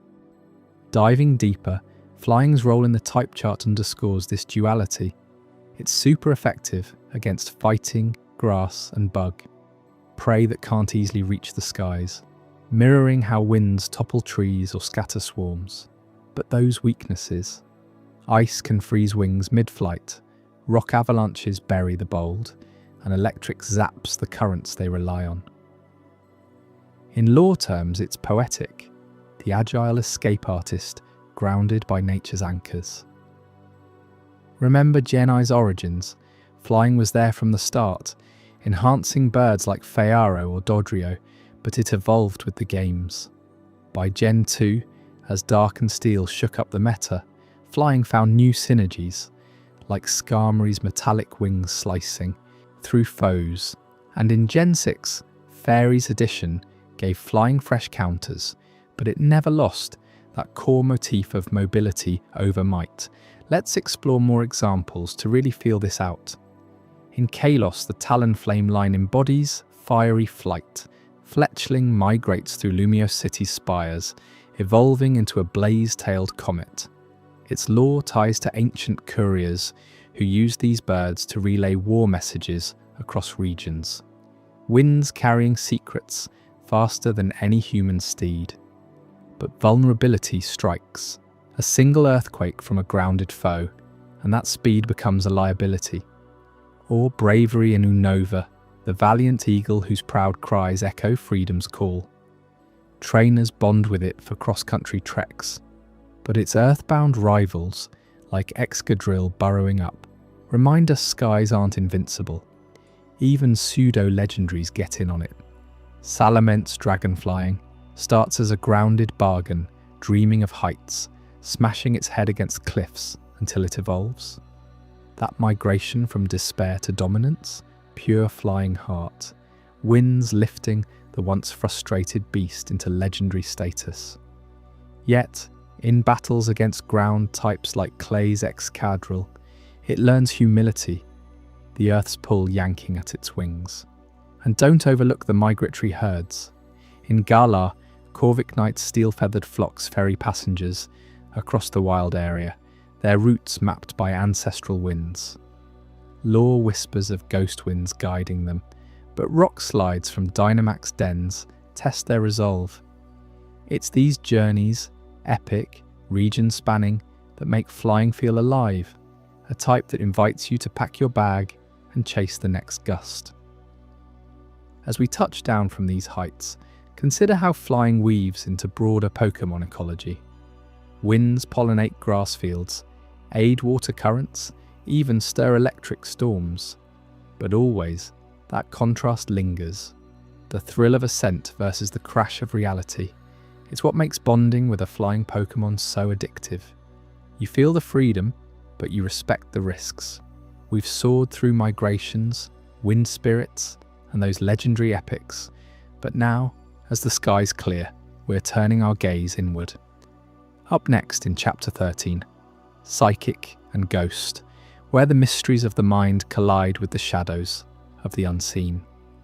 What hidden forces lurk in thoughts and tombs, pulling at the veil between worlds?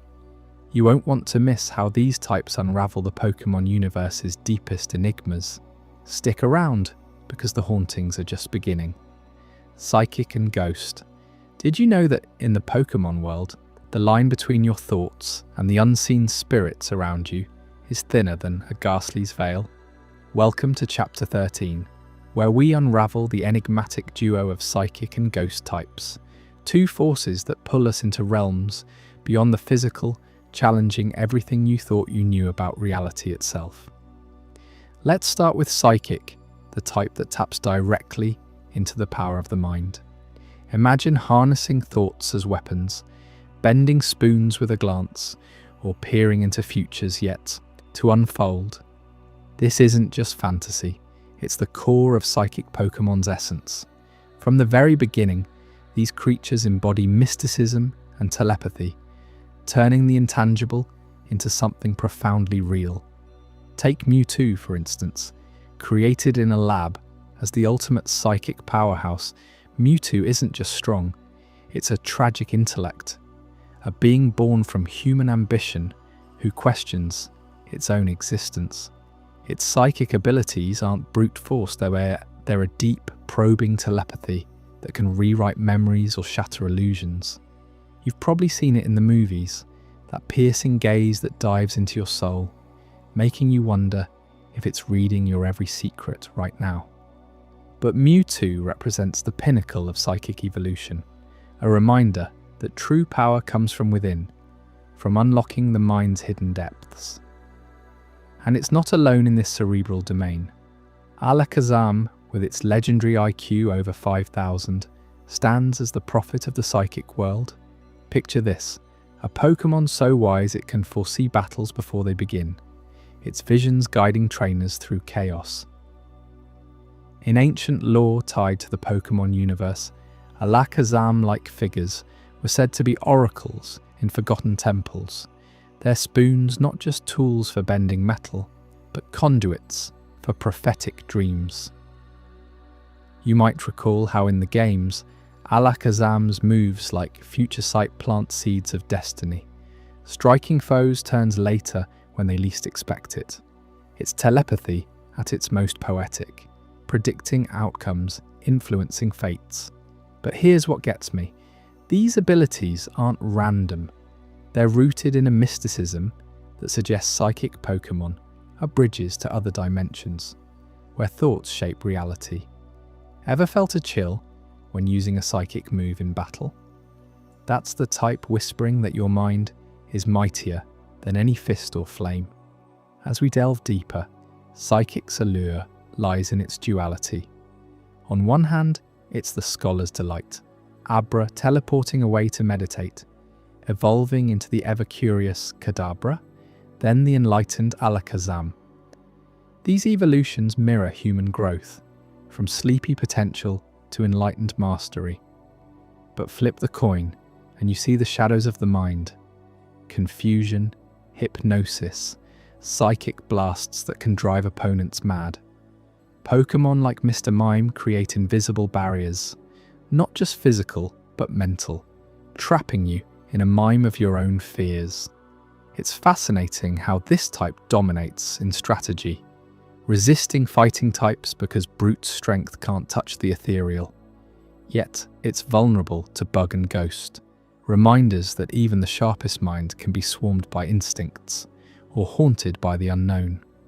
You start to see why trainers flock to Psychic. It's empowering, making you feel like a god among trainers, but it demands control or it unravels you. Now shift your gaze to the ghost type, where the veil between life and death frays at the edges. These aren't your typical fighters. They're echoes of the afterlife, spectral wanderers who thrive in the dark corners of existence. Ghost Pokémon draw from hauntings and ancient folklore, turning graveyards into playgrounds and shadows into allies. Gengar, that mischievous purple menace, is the poster child for this eerie charm.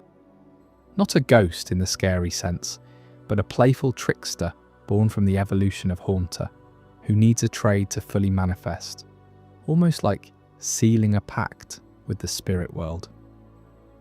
Gengar's lore paints it as a shadow that slips under doors, mimicking voices to lure the unwary, or draining life force with a grin. Remember those tales in the Pokédex? It hides in shadows, waiting to curse those who wander too close. Its death's folklore come alive, inspired by yokai from Japanese myths, impish spirits that blur the line between harm and harmless fun. But Ghost goes beyond pranks. Consider the broader tapestry of hauntings. Duskull, a floating skull that cries for its lost mother, or Misdreavus, whose haunting cries echo lost souls seeking peace. These Pokémon embody the afterlife's mysteries, from wandering spirits to vengeful wraiths. In the Pokémon world's lore, ghost types are tied to festivals like Lavender Town's ghostly gatherings, where the air thickens with unseen presences. They're immune to normal and fighting attacks. Why? Because you can't punch a ghost, right? It's that folklore logic woven into gameplay, making them slippery survivors. Yet they're frail against dark and ghosts themselves, as if the shadows eat their own. Think about it. In battles, a ghost's curse lingers like a bad dream, slowly sapping health, mirroring how death's grip is inevitable, but teasingly slow. What draws you in deeper is how ghost types weave tales of the departed. Take Giratina, the renegade from the distortion world, a ghost dragon outlier, but its ghostly nature banishes it to a realm of antimatter, guarding the balance between life and oblivion. Or Bennett, the marionette doll possessed by a spirit of abandonment, stitching itself back together in eternal grudge. These stories aren't just creepy, they're poignant, exploring loss, revenge, and the comfort of the supernatural. Folklore from around our world influences this. Think Dia de los Muertos or Celtic banshees, reminding us that ghosts aren't always foes but guides, mischievous or mournful, through the unknown. Here's where it gets truly riveting. The interplay between psychic and ghost. Those counter-themes that twist the narrative. You see, while psychic builds illusions of the mind, ghost pierces right through them, unveiling hidden realms where thought meets spirit. It's no accident that ghosts resist psychic attacks and even strike super effectively against them. Imagine a psychic vision, crystal clear in your mind, only for a ghastly to drift in and shatter it with a lick or shadow ball. That's the twist. Ghosts expose the fragility of mental constructs. In lore, this rivalry stems from ancient beliefs. The mind's mysticism crumbles before the raw truth of death and the beyond. Mewtwo, for all its intellect, fears the ghostly unknown. Its psychic barriers fail against spectral incursions.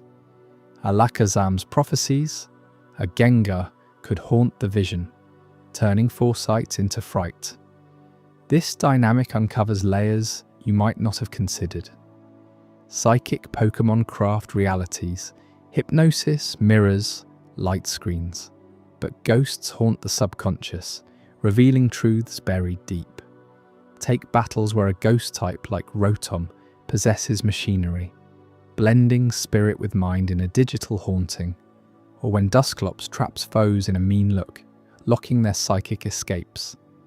It's like the afterlife mocking the living's illusions, forcing confrontation with the unseen. You feel that tension in the games.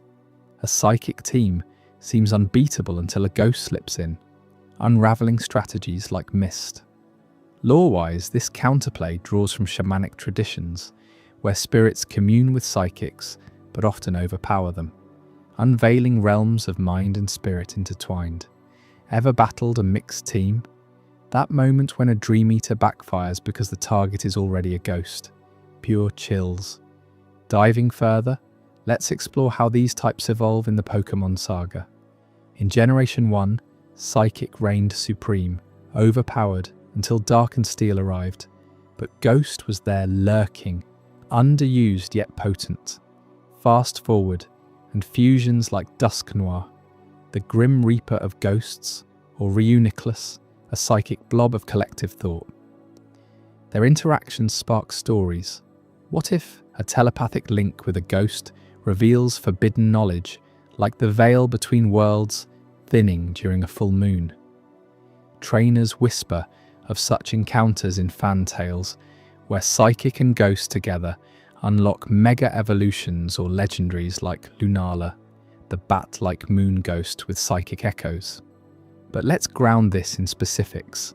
Consider Hypno, the pendulum-swinging psychic that lures children to sleep. It's telepathy, a tool for subtle control inspired by urban legends of dream thieves. Pair it against a shuppet, a ghost born from pure envy, and you see the clash. Mind tricks versus emotional spectres. Shuppet feeds on grudges, growing stronger in abandoned places, its hauntings more personal than any psychic probe. Folklore here ties to poltergeists, restless energies that disrupt the mental order psychics cherish. You can't help but wonder, in a world where Pokémon reflect human fears, do these types teach us that no illusion withstands the ghost of truth? Expanding on the mysticism, psychic types often hail from otherworldly origins, Mew, the ancestor, floating in psychic grace, or Deoxys, an alien mind shaper. Their telepathy connects to prophecy, like Xatu's stare into past and future, birds of omen in Aztec-inspired lore. Ghosts counter with their own omens, Frosless, the snow woman ghost freezing wanderers, a yokai straight from Japanese tales, piercing any psychic warmth with icy death. This back and forth creates a narrative of balance, mind's light versus spirit's shadow, each unveiling the other's secrets. As we peel back these layers, you realize psychic and ghost aren't opposites but mirrors.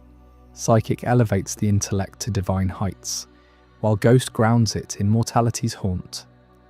Together, they explore the human condition, our dreams haunted by what we've lost, our visions shadowed by death's inevitability.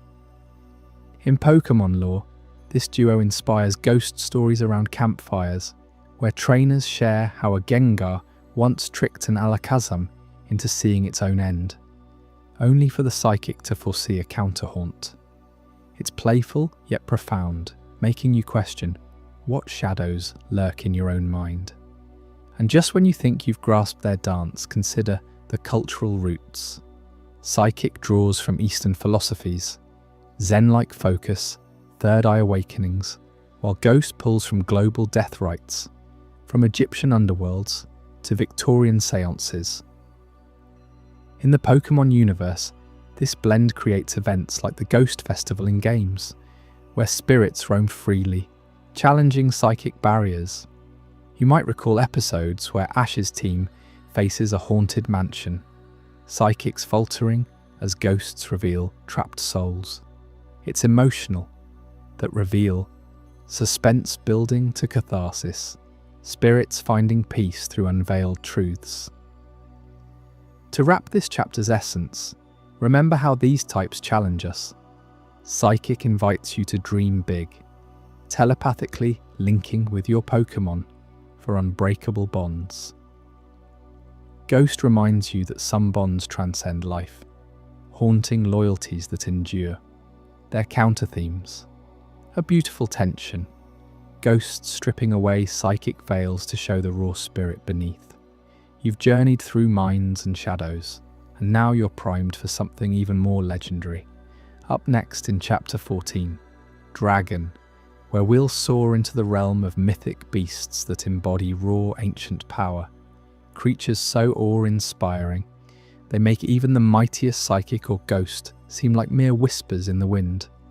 What secrets do these scaled titans hold that could redefine the entire Pokémon hierarchy? Stick around, you won't want to miss the roar. Dragons have always stood as the unchallenged kings of the Pokémon world. Rare creatures that embody the raw, untamed fury of nature itself. You know that feeling when you encounter one in a game or on screen. It's not just a battle, it's like facing a force of legend come to life. Why are they so few and far between? Because in the Pokémon universe, dragon types aren't everyday fighters. They're the apex predators, the mythic beasts that demand respect and inspire awe.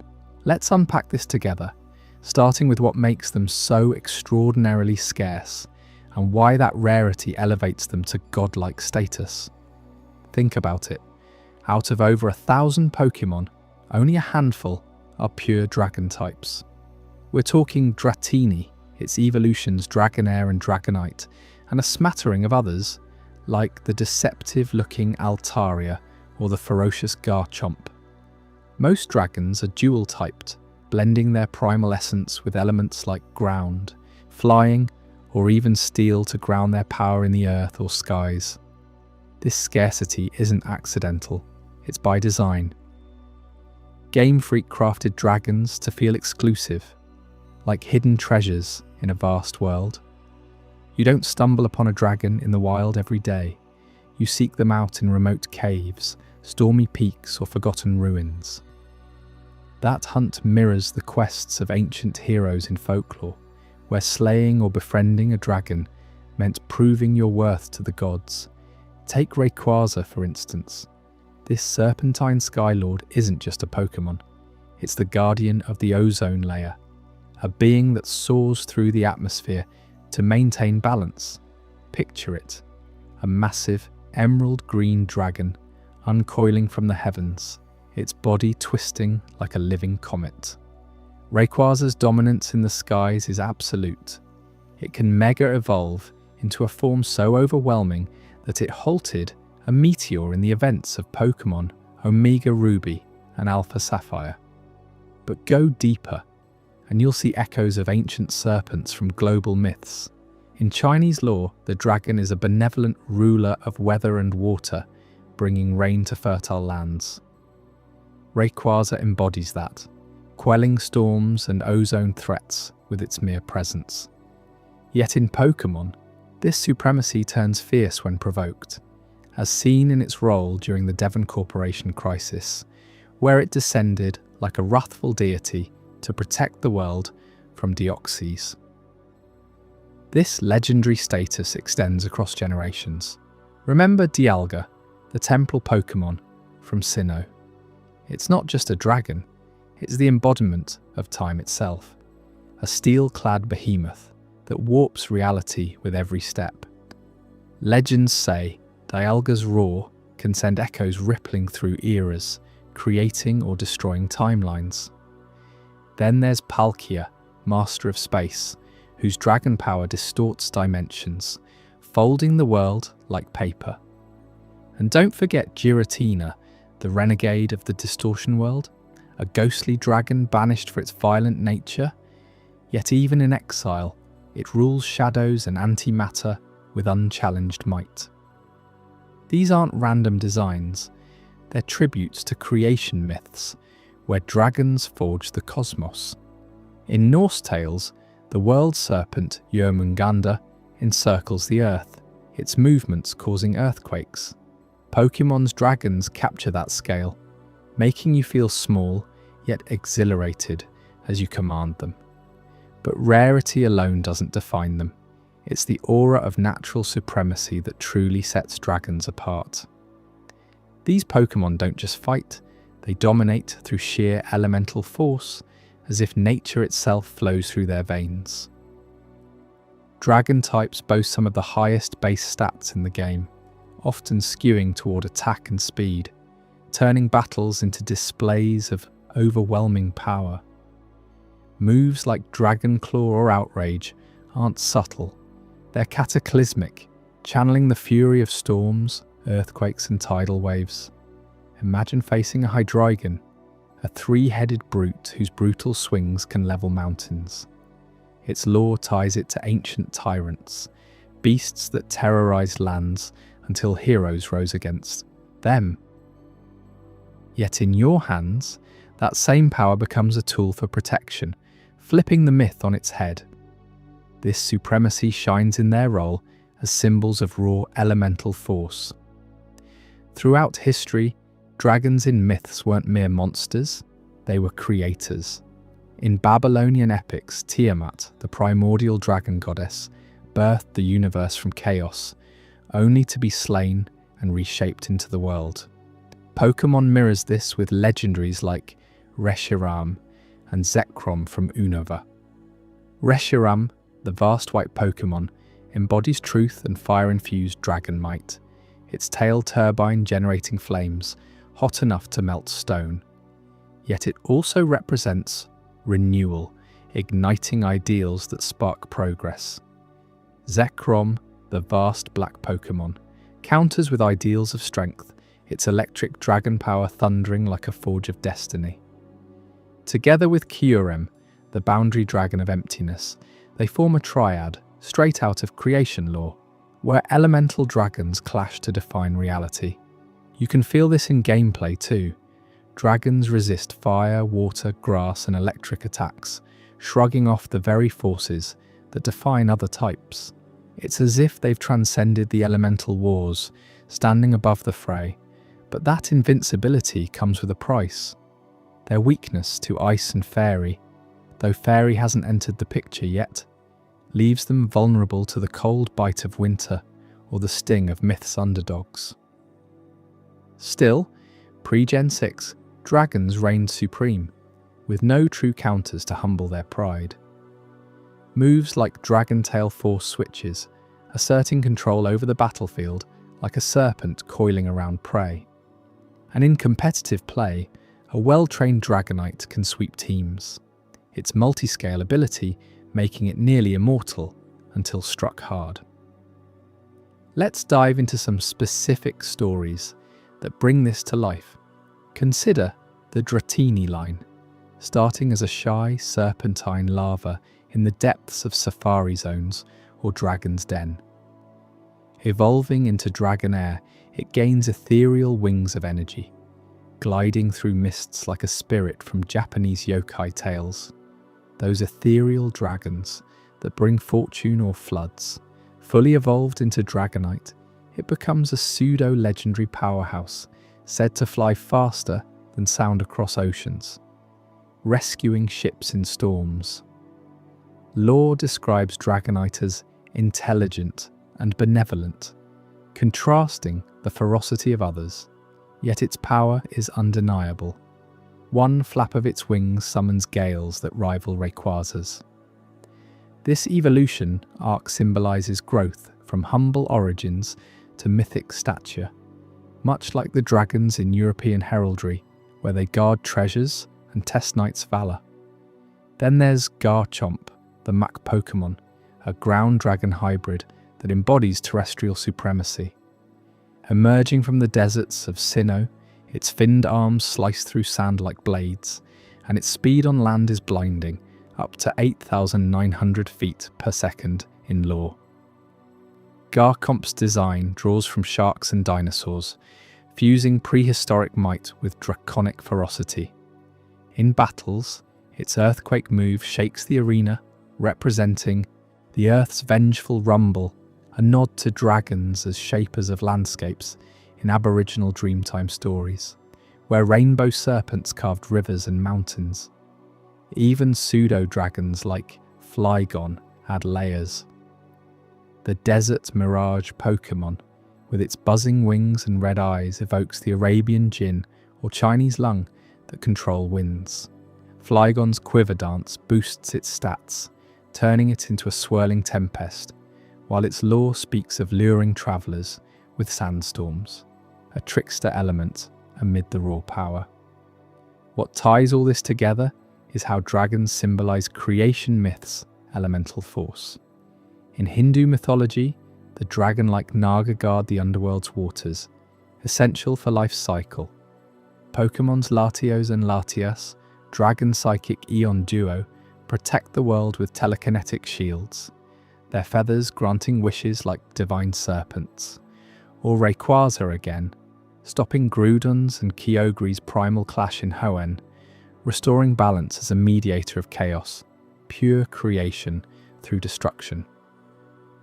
This unchallenged reign, though, builds an incredible tension. Dragons have dominated type charts since Gen I, with power creep making them staples in champion teams. Lance's Dragon Squad in Kanto, unbeatable. Cynthia's Garchomp in Sinnoh, a nightmare. No type could truly topple them, resisting most elements and hitting hard with Draco Meteor, a move that sacrifices health for devastating blasts.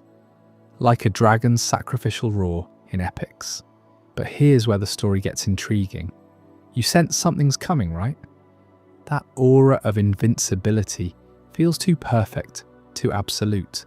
Dragon's 4 times weakness to ice was a start, but it wasn't enough to dethrone them.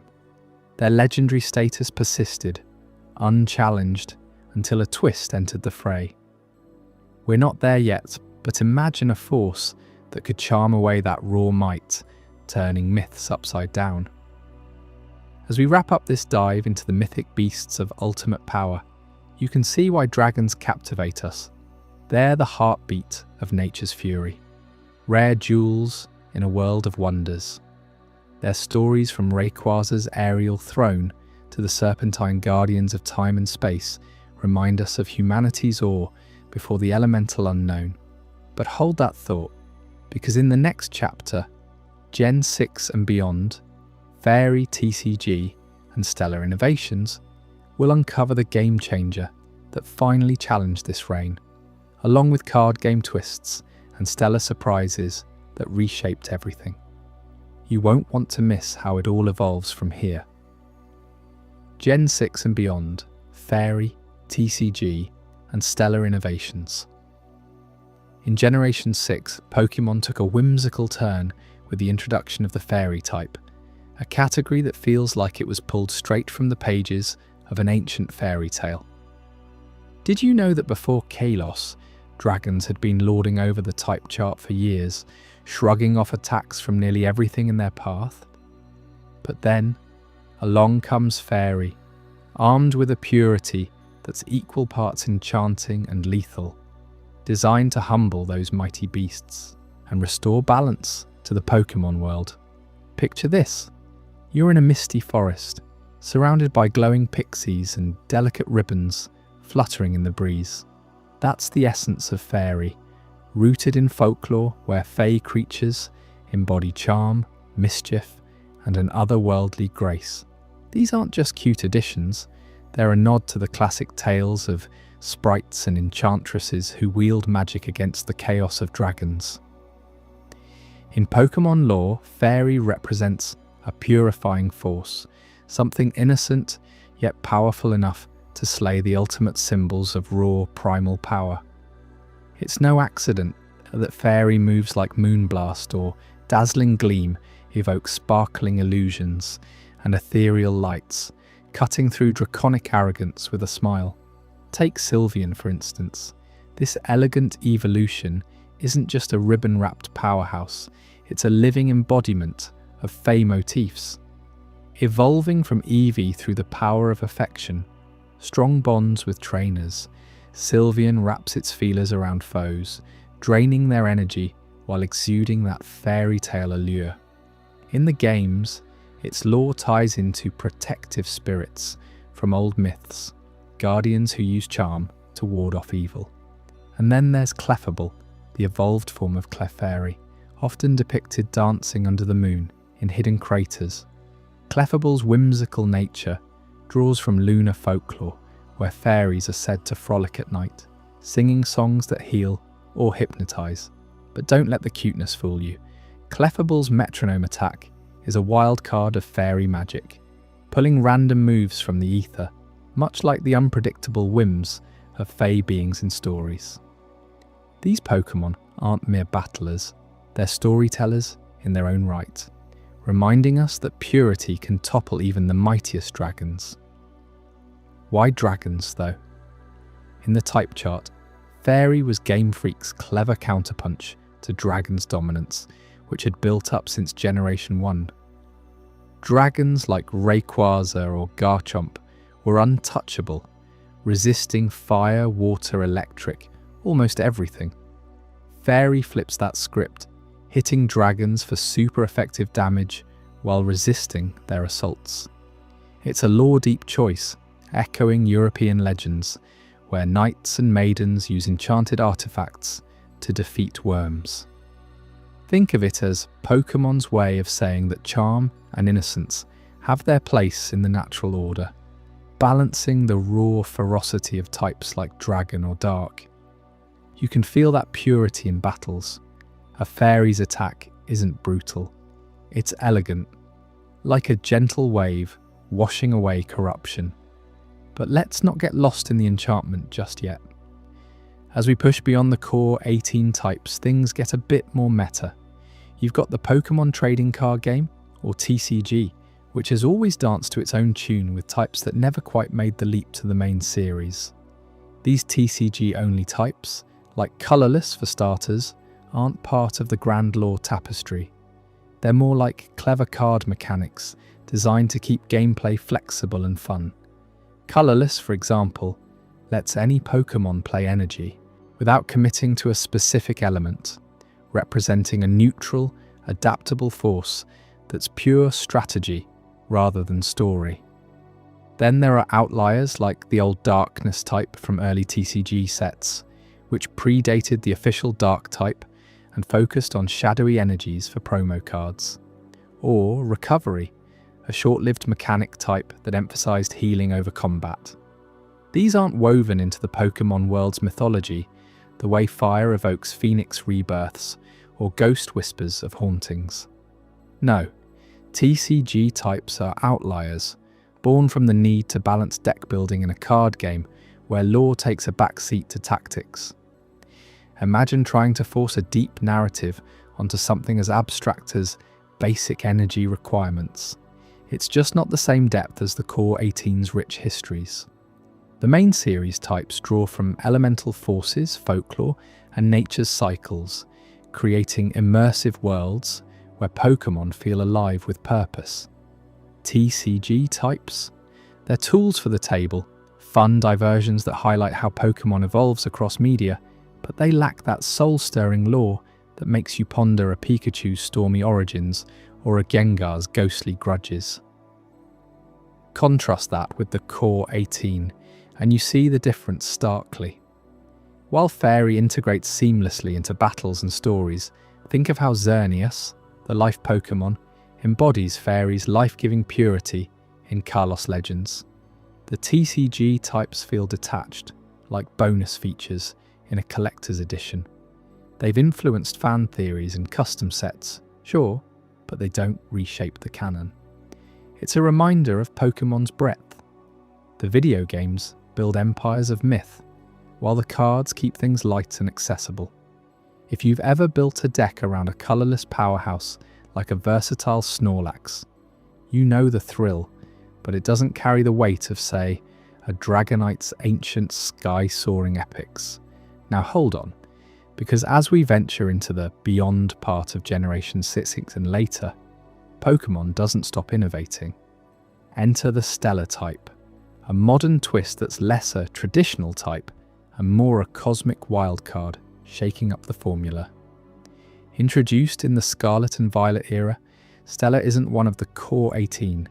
It's a special mechanic that blends all types into something stellar, quite literally. Think of it as Pokémon's nod to the stars, where evolutions and battles transcend earthly elements, echoing the terrestrial phenomenon but on a grander, universal scale. What makes Stellar so intriguing?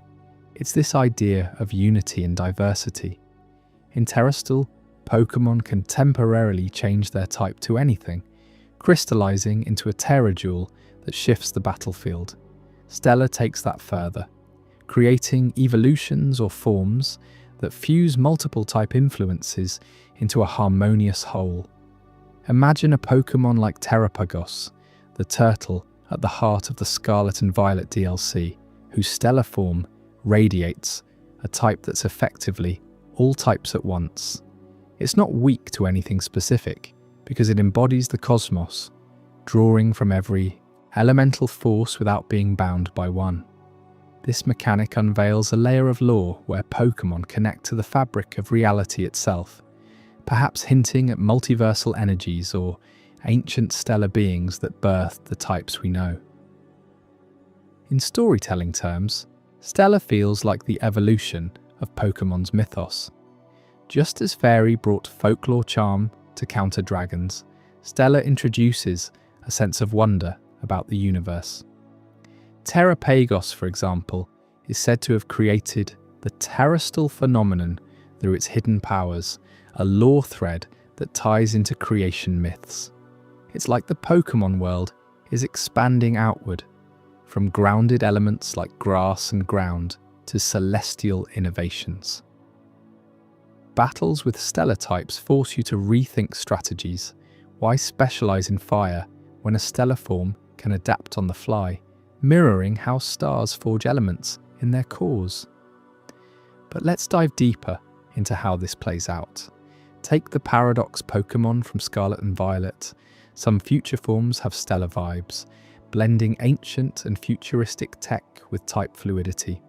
Or consider how stellar Tera types in raids allow for wild combos, like a water type turning fairy to exploit weaknesses unpredictably. It's not just mechanics, it's narrative fuel. You start to wonder, what if all types originated from stellar events? A supernova birthing fire and electric, a nebula weaving psychic mists.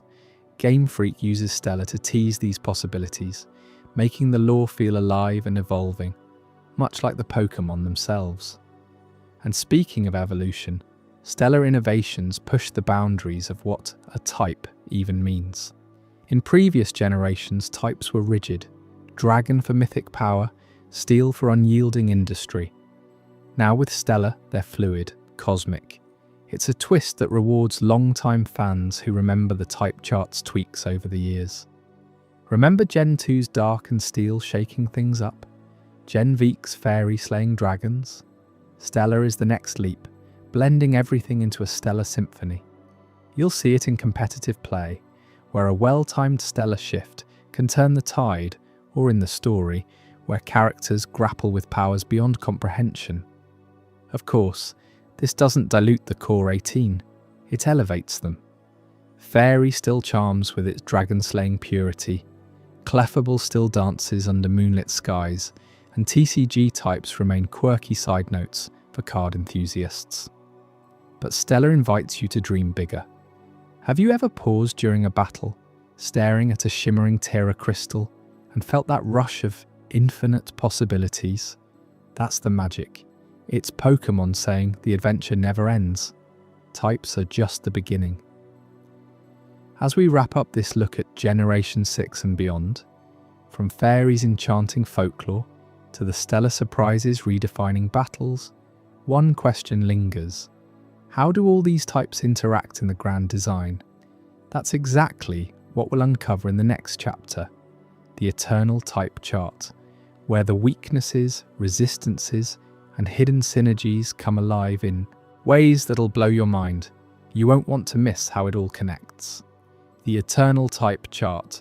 Did you know that in the very first Pokémon games, a single type dominated battles like an unstoppable force? Psychic Pokémon were nearly invincible, shrugging off most attacks while dishing out devastating blows. But as the world of Pokémon expanded, so did the type chart, evolving not just for gameplay balance, but to weave a richer tapestry of stories that echo through every generation. Welcome to the heart of it all, the Eternal Type Chart, where balance isn't just about winning fights, it's about the legacy of creation itself. Let's pull back and look at how these interactions have grown over time. Back in Generation 1, the foundation was set with 15 types, drawing from the raw elements of nature and human imagination.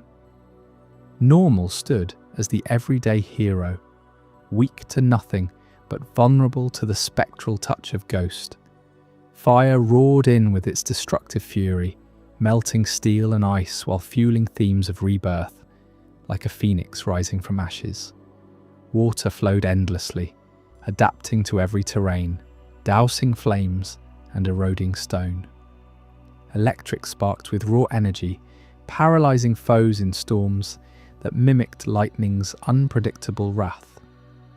Grass rooted deep in the earth, blooming with seasonal cycles, leeching life from the ground like parasitic vines. Ice froze moments in time, preserving ancient secrets in glaciers but cracking under heat. Fighting embodied raw discipline, punching through normal and rock with martial precision. Poison seeped in as decays whisper, corroding metal and lingering like pollution in the air. Ground anchored everything, quaking foundations and swallowing electric's charge. Flying soared above it all, evading ground's grasp but grounded by rock and electric. psychic-pierced minds, dominating fighting and poison, a nod to mysticism's untouchable allure. Bugs swarmed with insectile resilience, evolving through metamorphosis, but fragile against the flames of progress. Rock endured like ancient cliffs, resisting normal and flying while crumbling to water and grass.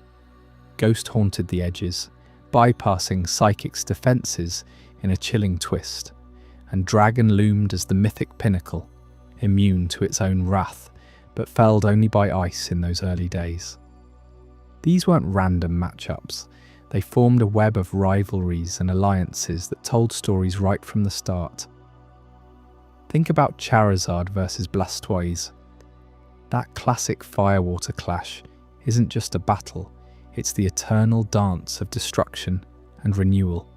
Volcanoes clashing with oceans. Or how Venusaur's grass vines ensnare the metallic sheen of a Steelix, symbolizing nature reclaiming the industrial sprawl. But here's where the evolution kicks in. As new regions unfolded, the chart didn't stay static. It adapted, tweaking edges to deepen the narrative. Enter Generation 2, where the type chart got its first major overhaul to counter Psychic's reign. Dark and Steel burst onto the scene, not as mere additions but as narrative correctives. Dark slithered in with shadows and trickery, devouring Ghost and Psychic while cowering from fighting's light and Bug's primal swarm. It represented the taboo underbelly of the world, predators lurking in the night, countering the enlightened mind with raw malice. Steel, forged from human ingenuity, resisted a whopping 10 types, including its own kin, embodying unyielding armour against fairy-like charms that would come later. These weren't just buffs, they reshaped stories. Suddenly, Umbreon's cunning, dark aura could eclipse Alakazam's psychic glow, turning tales of intellectual dominance into ones of moral ambiguity.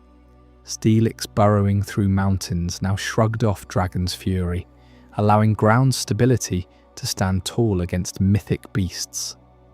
Tweaks like these, poison gaining a slight edge over grass or flying dodging fight a bit better, ensured no type became a forgotten relic.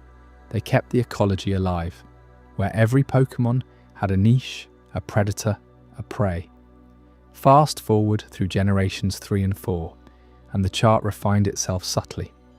Bug gained traction against Dark, mirroring how insects thrive in shadowy undergrowth, while Ghost's ethereal nature started piercing Dark's veil more effectively, heightening hauntings in urban ruins. These micro-adjustments weren't flashy, but they built layers. Imagine a scyther slicing through a Murkrow, Bug's metamorphosis clashing with Dark's predation, evolving the story from simple survival to a cycle of adaptation. Water's versatility deepened too, with tweaks making it erode rock more reliably, evoking rivers carving canyons over eons. Electric's paralysis theme amplified in stormy narratives, zapping flying types mid-migration. And Ice, it preserved its frail control, freezing water solid but melting under the sun's fire, a metaphor for fleeting winters in a changing world. Then Generation 5 pushed boundaries, emphasizing terrain interactions. Ground swallowed Electric whole, but flying evaded it effortlessly, creating aerial chases across vast plains. Grass's parasitic edge grew, draining the life from ground dwellers like Diglett, while Poison's corruption lingered longer, status ailments weaving decay into long-form adventures. These evolutions weren't random. They mirrored Pokémon's growing world. As trainers journeyed from forests to cities, the type chart adapted, ensuring every biome had its heroes and villains. But the biggest shake-up came in Generation 6 with Fairy's arrival, the 18th type that sealed the core chart. Fairy danced in with folklore's charm, dismantling Dragon's dominance. Those ancient powerhouses now toppled by pixie dust and enchanted whimsy.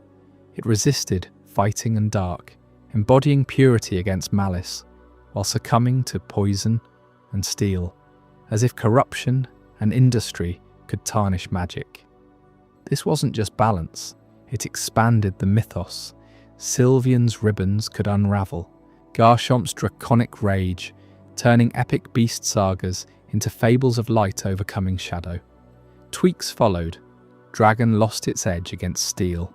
Fairies addition, neutering overpowered combos, and steel gaining immunity to poison to reflect modern alloys defying toxins. Across later generations, like 7 and 8, the charts stabilized but whispered changes. Bug-resisting ground, better for burrowing resilience. Ice's ancient vibes preserved against fire's renewal. Even Stellar in the latest entries stands apart, a mechanic celebrating all types without altering the eternal core. Now, as we synthesize this across eras, you start to see the genius. These interactions aren't arbitrary code. They're a living system, tweaked to propel Pokemon's narrative forward. Early games focused on elemental purity, fire's blaze versus water's tide building simple rivalries. Mid-generations introduced complexity with Dark and Steel, layering human elements like technology and taboo onto nature's canvas. Fairies' Dawn brought mythic depth, ensuring dragons weren't invincible gods but part of a balanced pantheon. Each tweak shaped stories. Psychic's Fall from Grace in Gen 2 allowed tales of underdogs rising through shadows. Fairies' Counter to Dragon revived folklore, where fey creatures humble the mighty, just as in old tales. Ground's Quakes disrupting electric storms evolved environmental epics, while Ghost's Haunts, piercing normal's mundanity, added supernatural intrigue. But pull back further, and the true revelation hits. This eternal type chart isn't just Pokemon's backbone. It's a mirror to our world's ecology and mythology, guaranteeing stories that never end. Think about it. Normal's baseline life echoes the mundane fauna around us. Your everyday animals, generalists surviving by adaptability, weak to the unknown like ghosts in the machine, fire's destruction and renewal, straight from volcanoes birthing fertile soil or phoenix myths rising anew, a cycle as old as humanity. Water's adaptability flows like oceans and rivers sustaining life, versatile yet overwhelming in floods, much like real hydrological balance. Electric captures lightning's raw energy, storms powering ecosystems, or machines sparking innovation, with paralysis akin to shocks halting prey in nature's hunts. Grass embodies forests and seasons, plants photosynthesizing life, but parasitic in some, leeching from hosts, a direct nod to ecological webs where flora dominates terrain. Ice's stillness preserves ancient vibes like permafrost locking mammoths in time, frail against warmth but controlling flows, mirroring glacial eras that shaped continents. Fighting's discipline reflects human martial arts, physical prowess honed against the wild, while poison's toxins evoke decay and pollution, corruption spreading like industrial waste or venomous ecosystems. Ground stability quakes like earthquakes and tunnels, Earth's forces interacting with weather, sandstorms burying electric, floods, empowering water, flying's mobility screams migration and wind, birds evading terrestrial threats, a sky domain in aerial ecology. Psychic's mysticism taps telepathy and intellect, prophecies from ancient oracles, minds bending reality as in shamanic lore. Bugs, swarms and metamorphosis, insects as nature's resilient underclass, evolving through pupae, early game life, mirroring biodiversity's base. Rock's endurance stands for geological forces, fossils unveiling history, cliffs weathering time like sedimentary myths. Ghost spirits delve into death and hauntings, afterlife folklore from every culture, wraiths bypassing the living, a bridge to the unseen. Dragons, mythic beasts, channel ultimate natural power.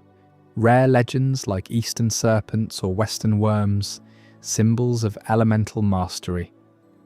Dark's malice tricks with shadows, predation and taboo echoing nocturnal hunters or moral shadows in myths.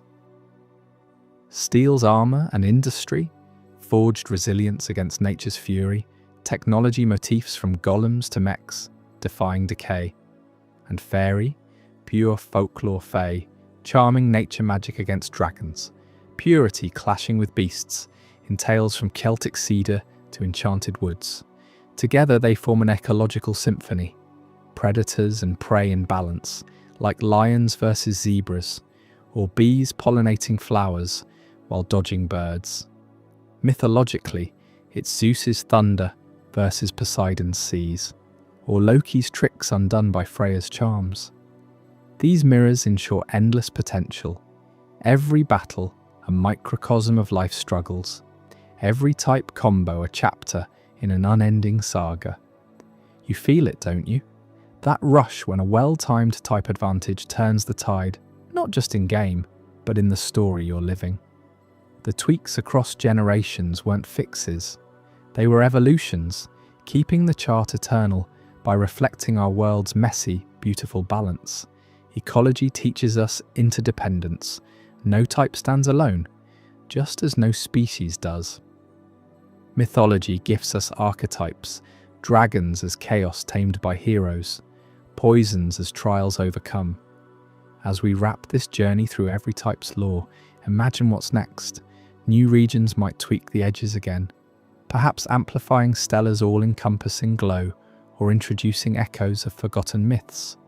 But the 18 types, they'll remain timeless, the unshakable foundation of Pokemon's universe, inviting you to keep exploring, battling, and storytelling forever. What type combo will you master next? Stick around, because the adventure never truly ends. If this story resonated with you, there's so much more to explore. Tap the Pokemon playlist to continue the adventure, and save it so you'll always have something soothing to fall asleep to, or choose the recommended video for another deep dive.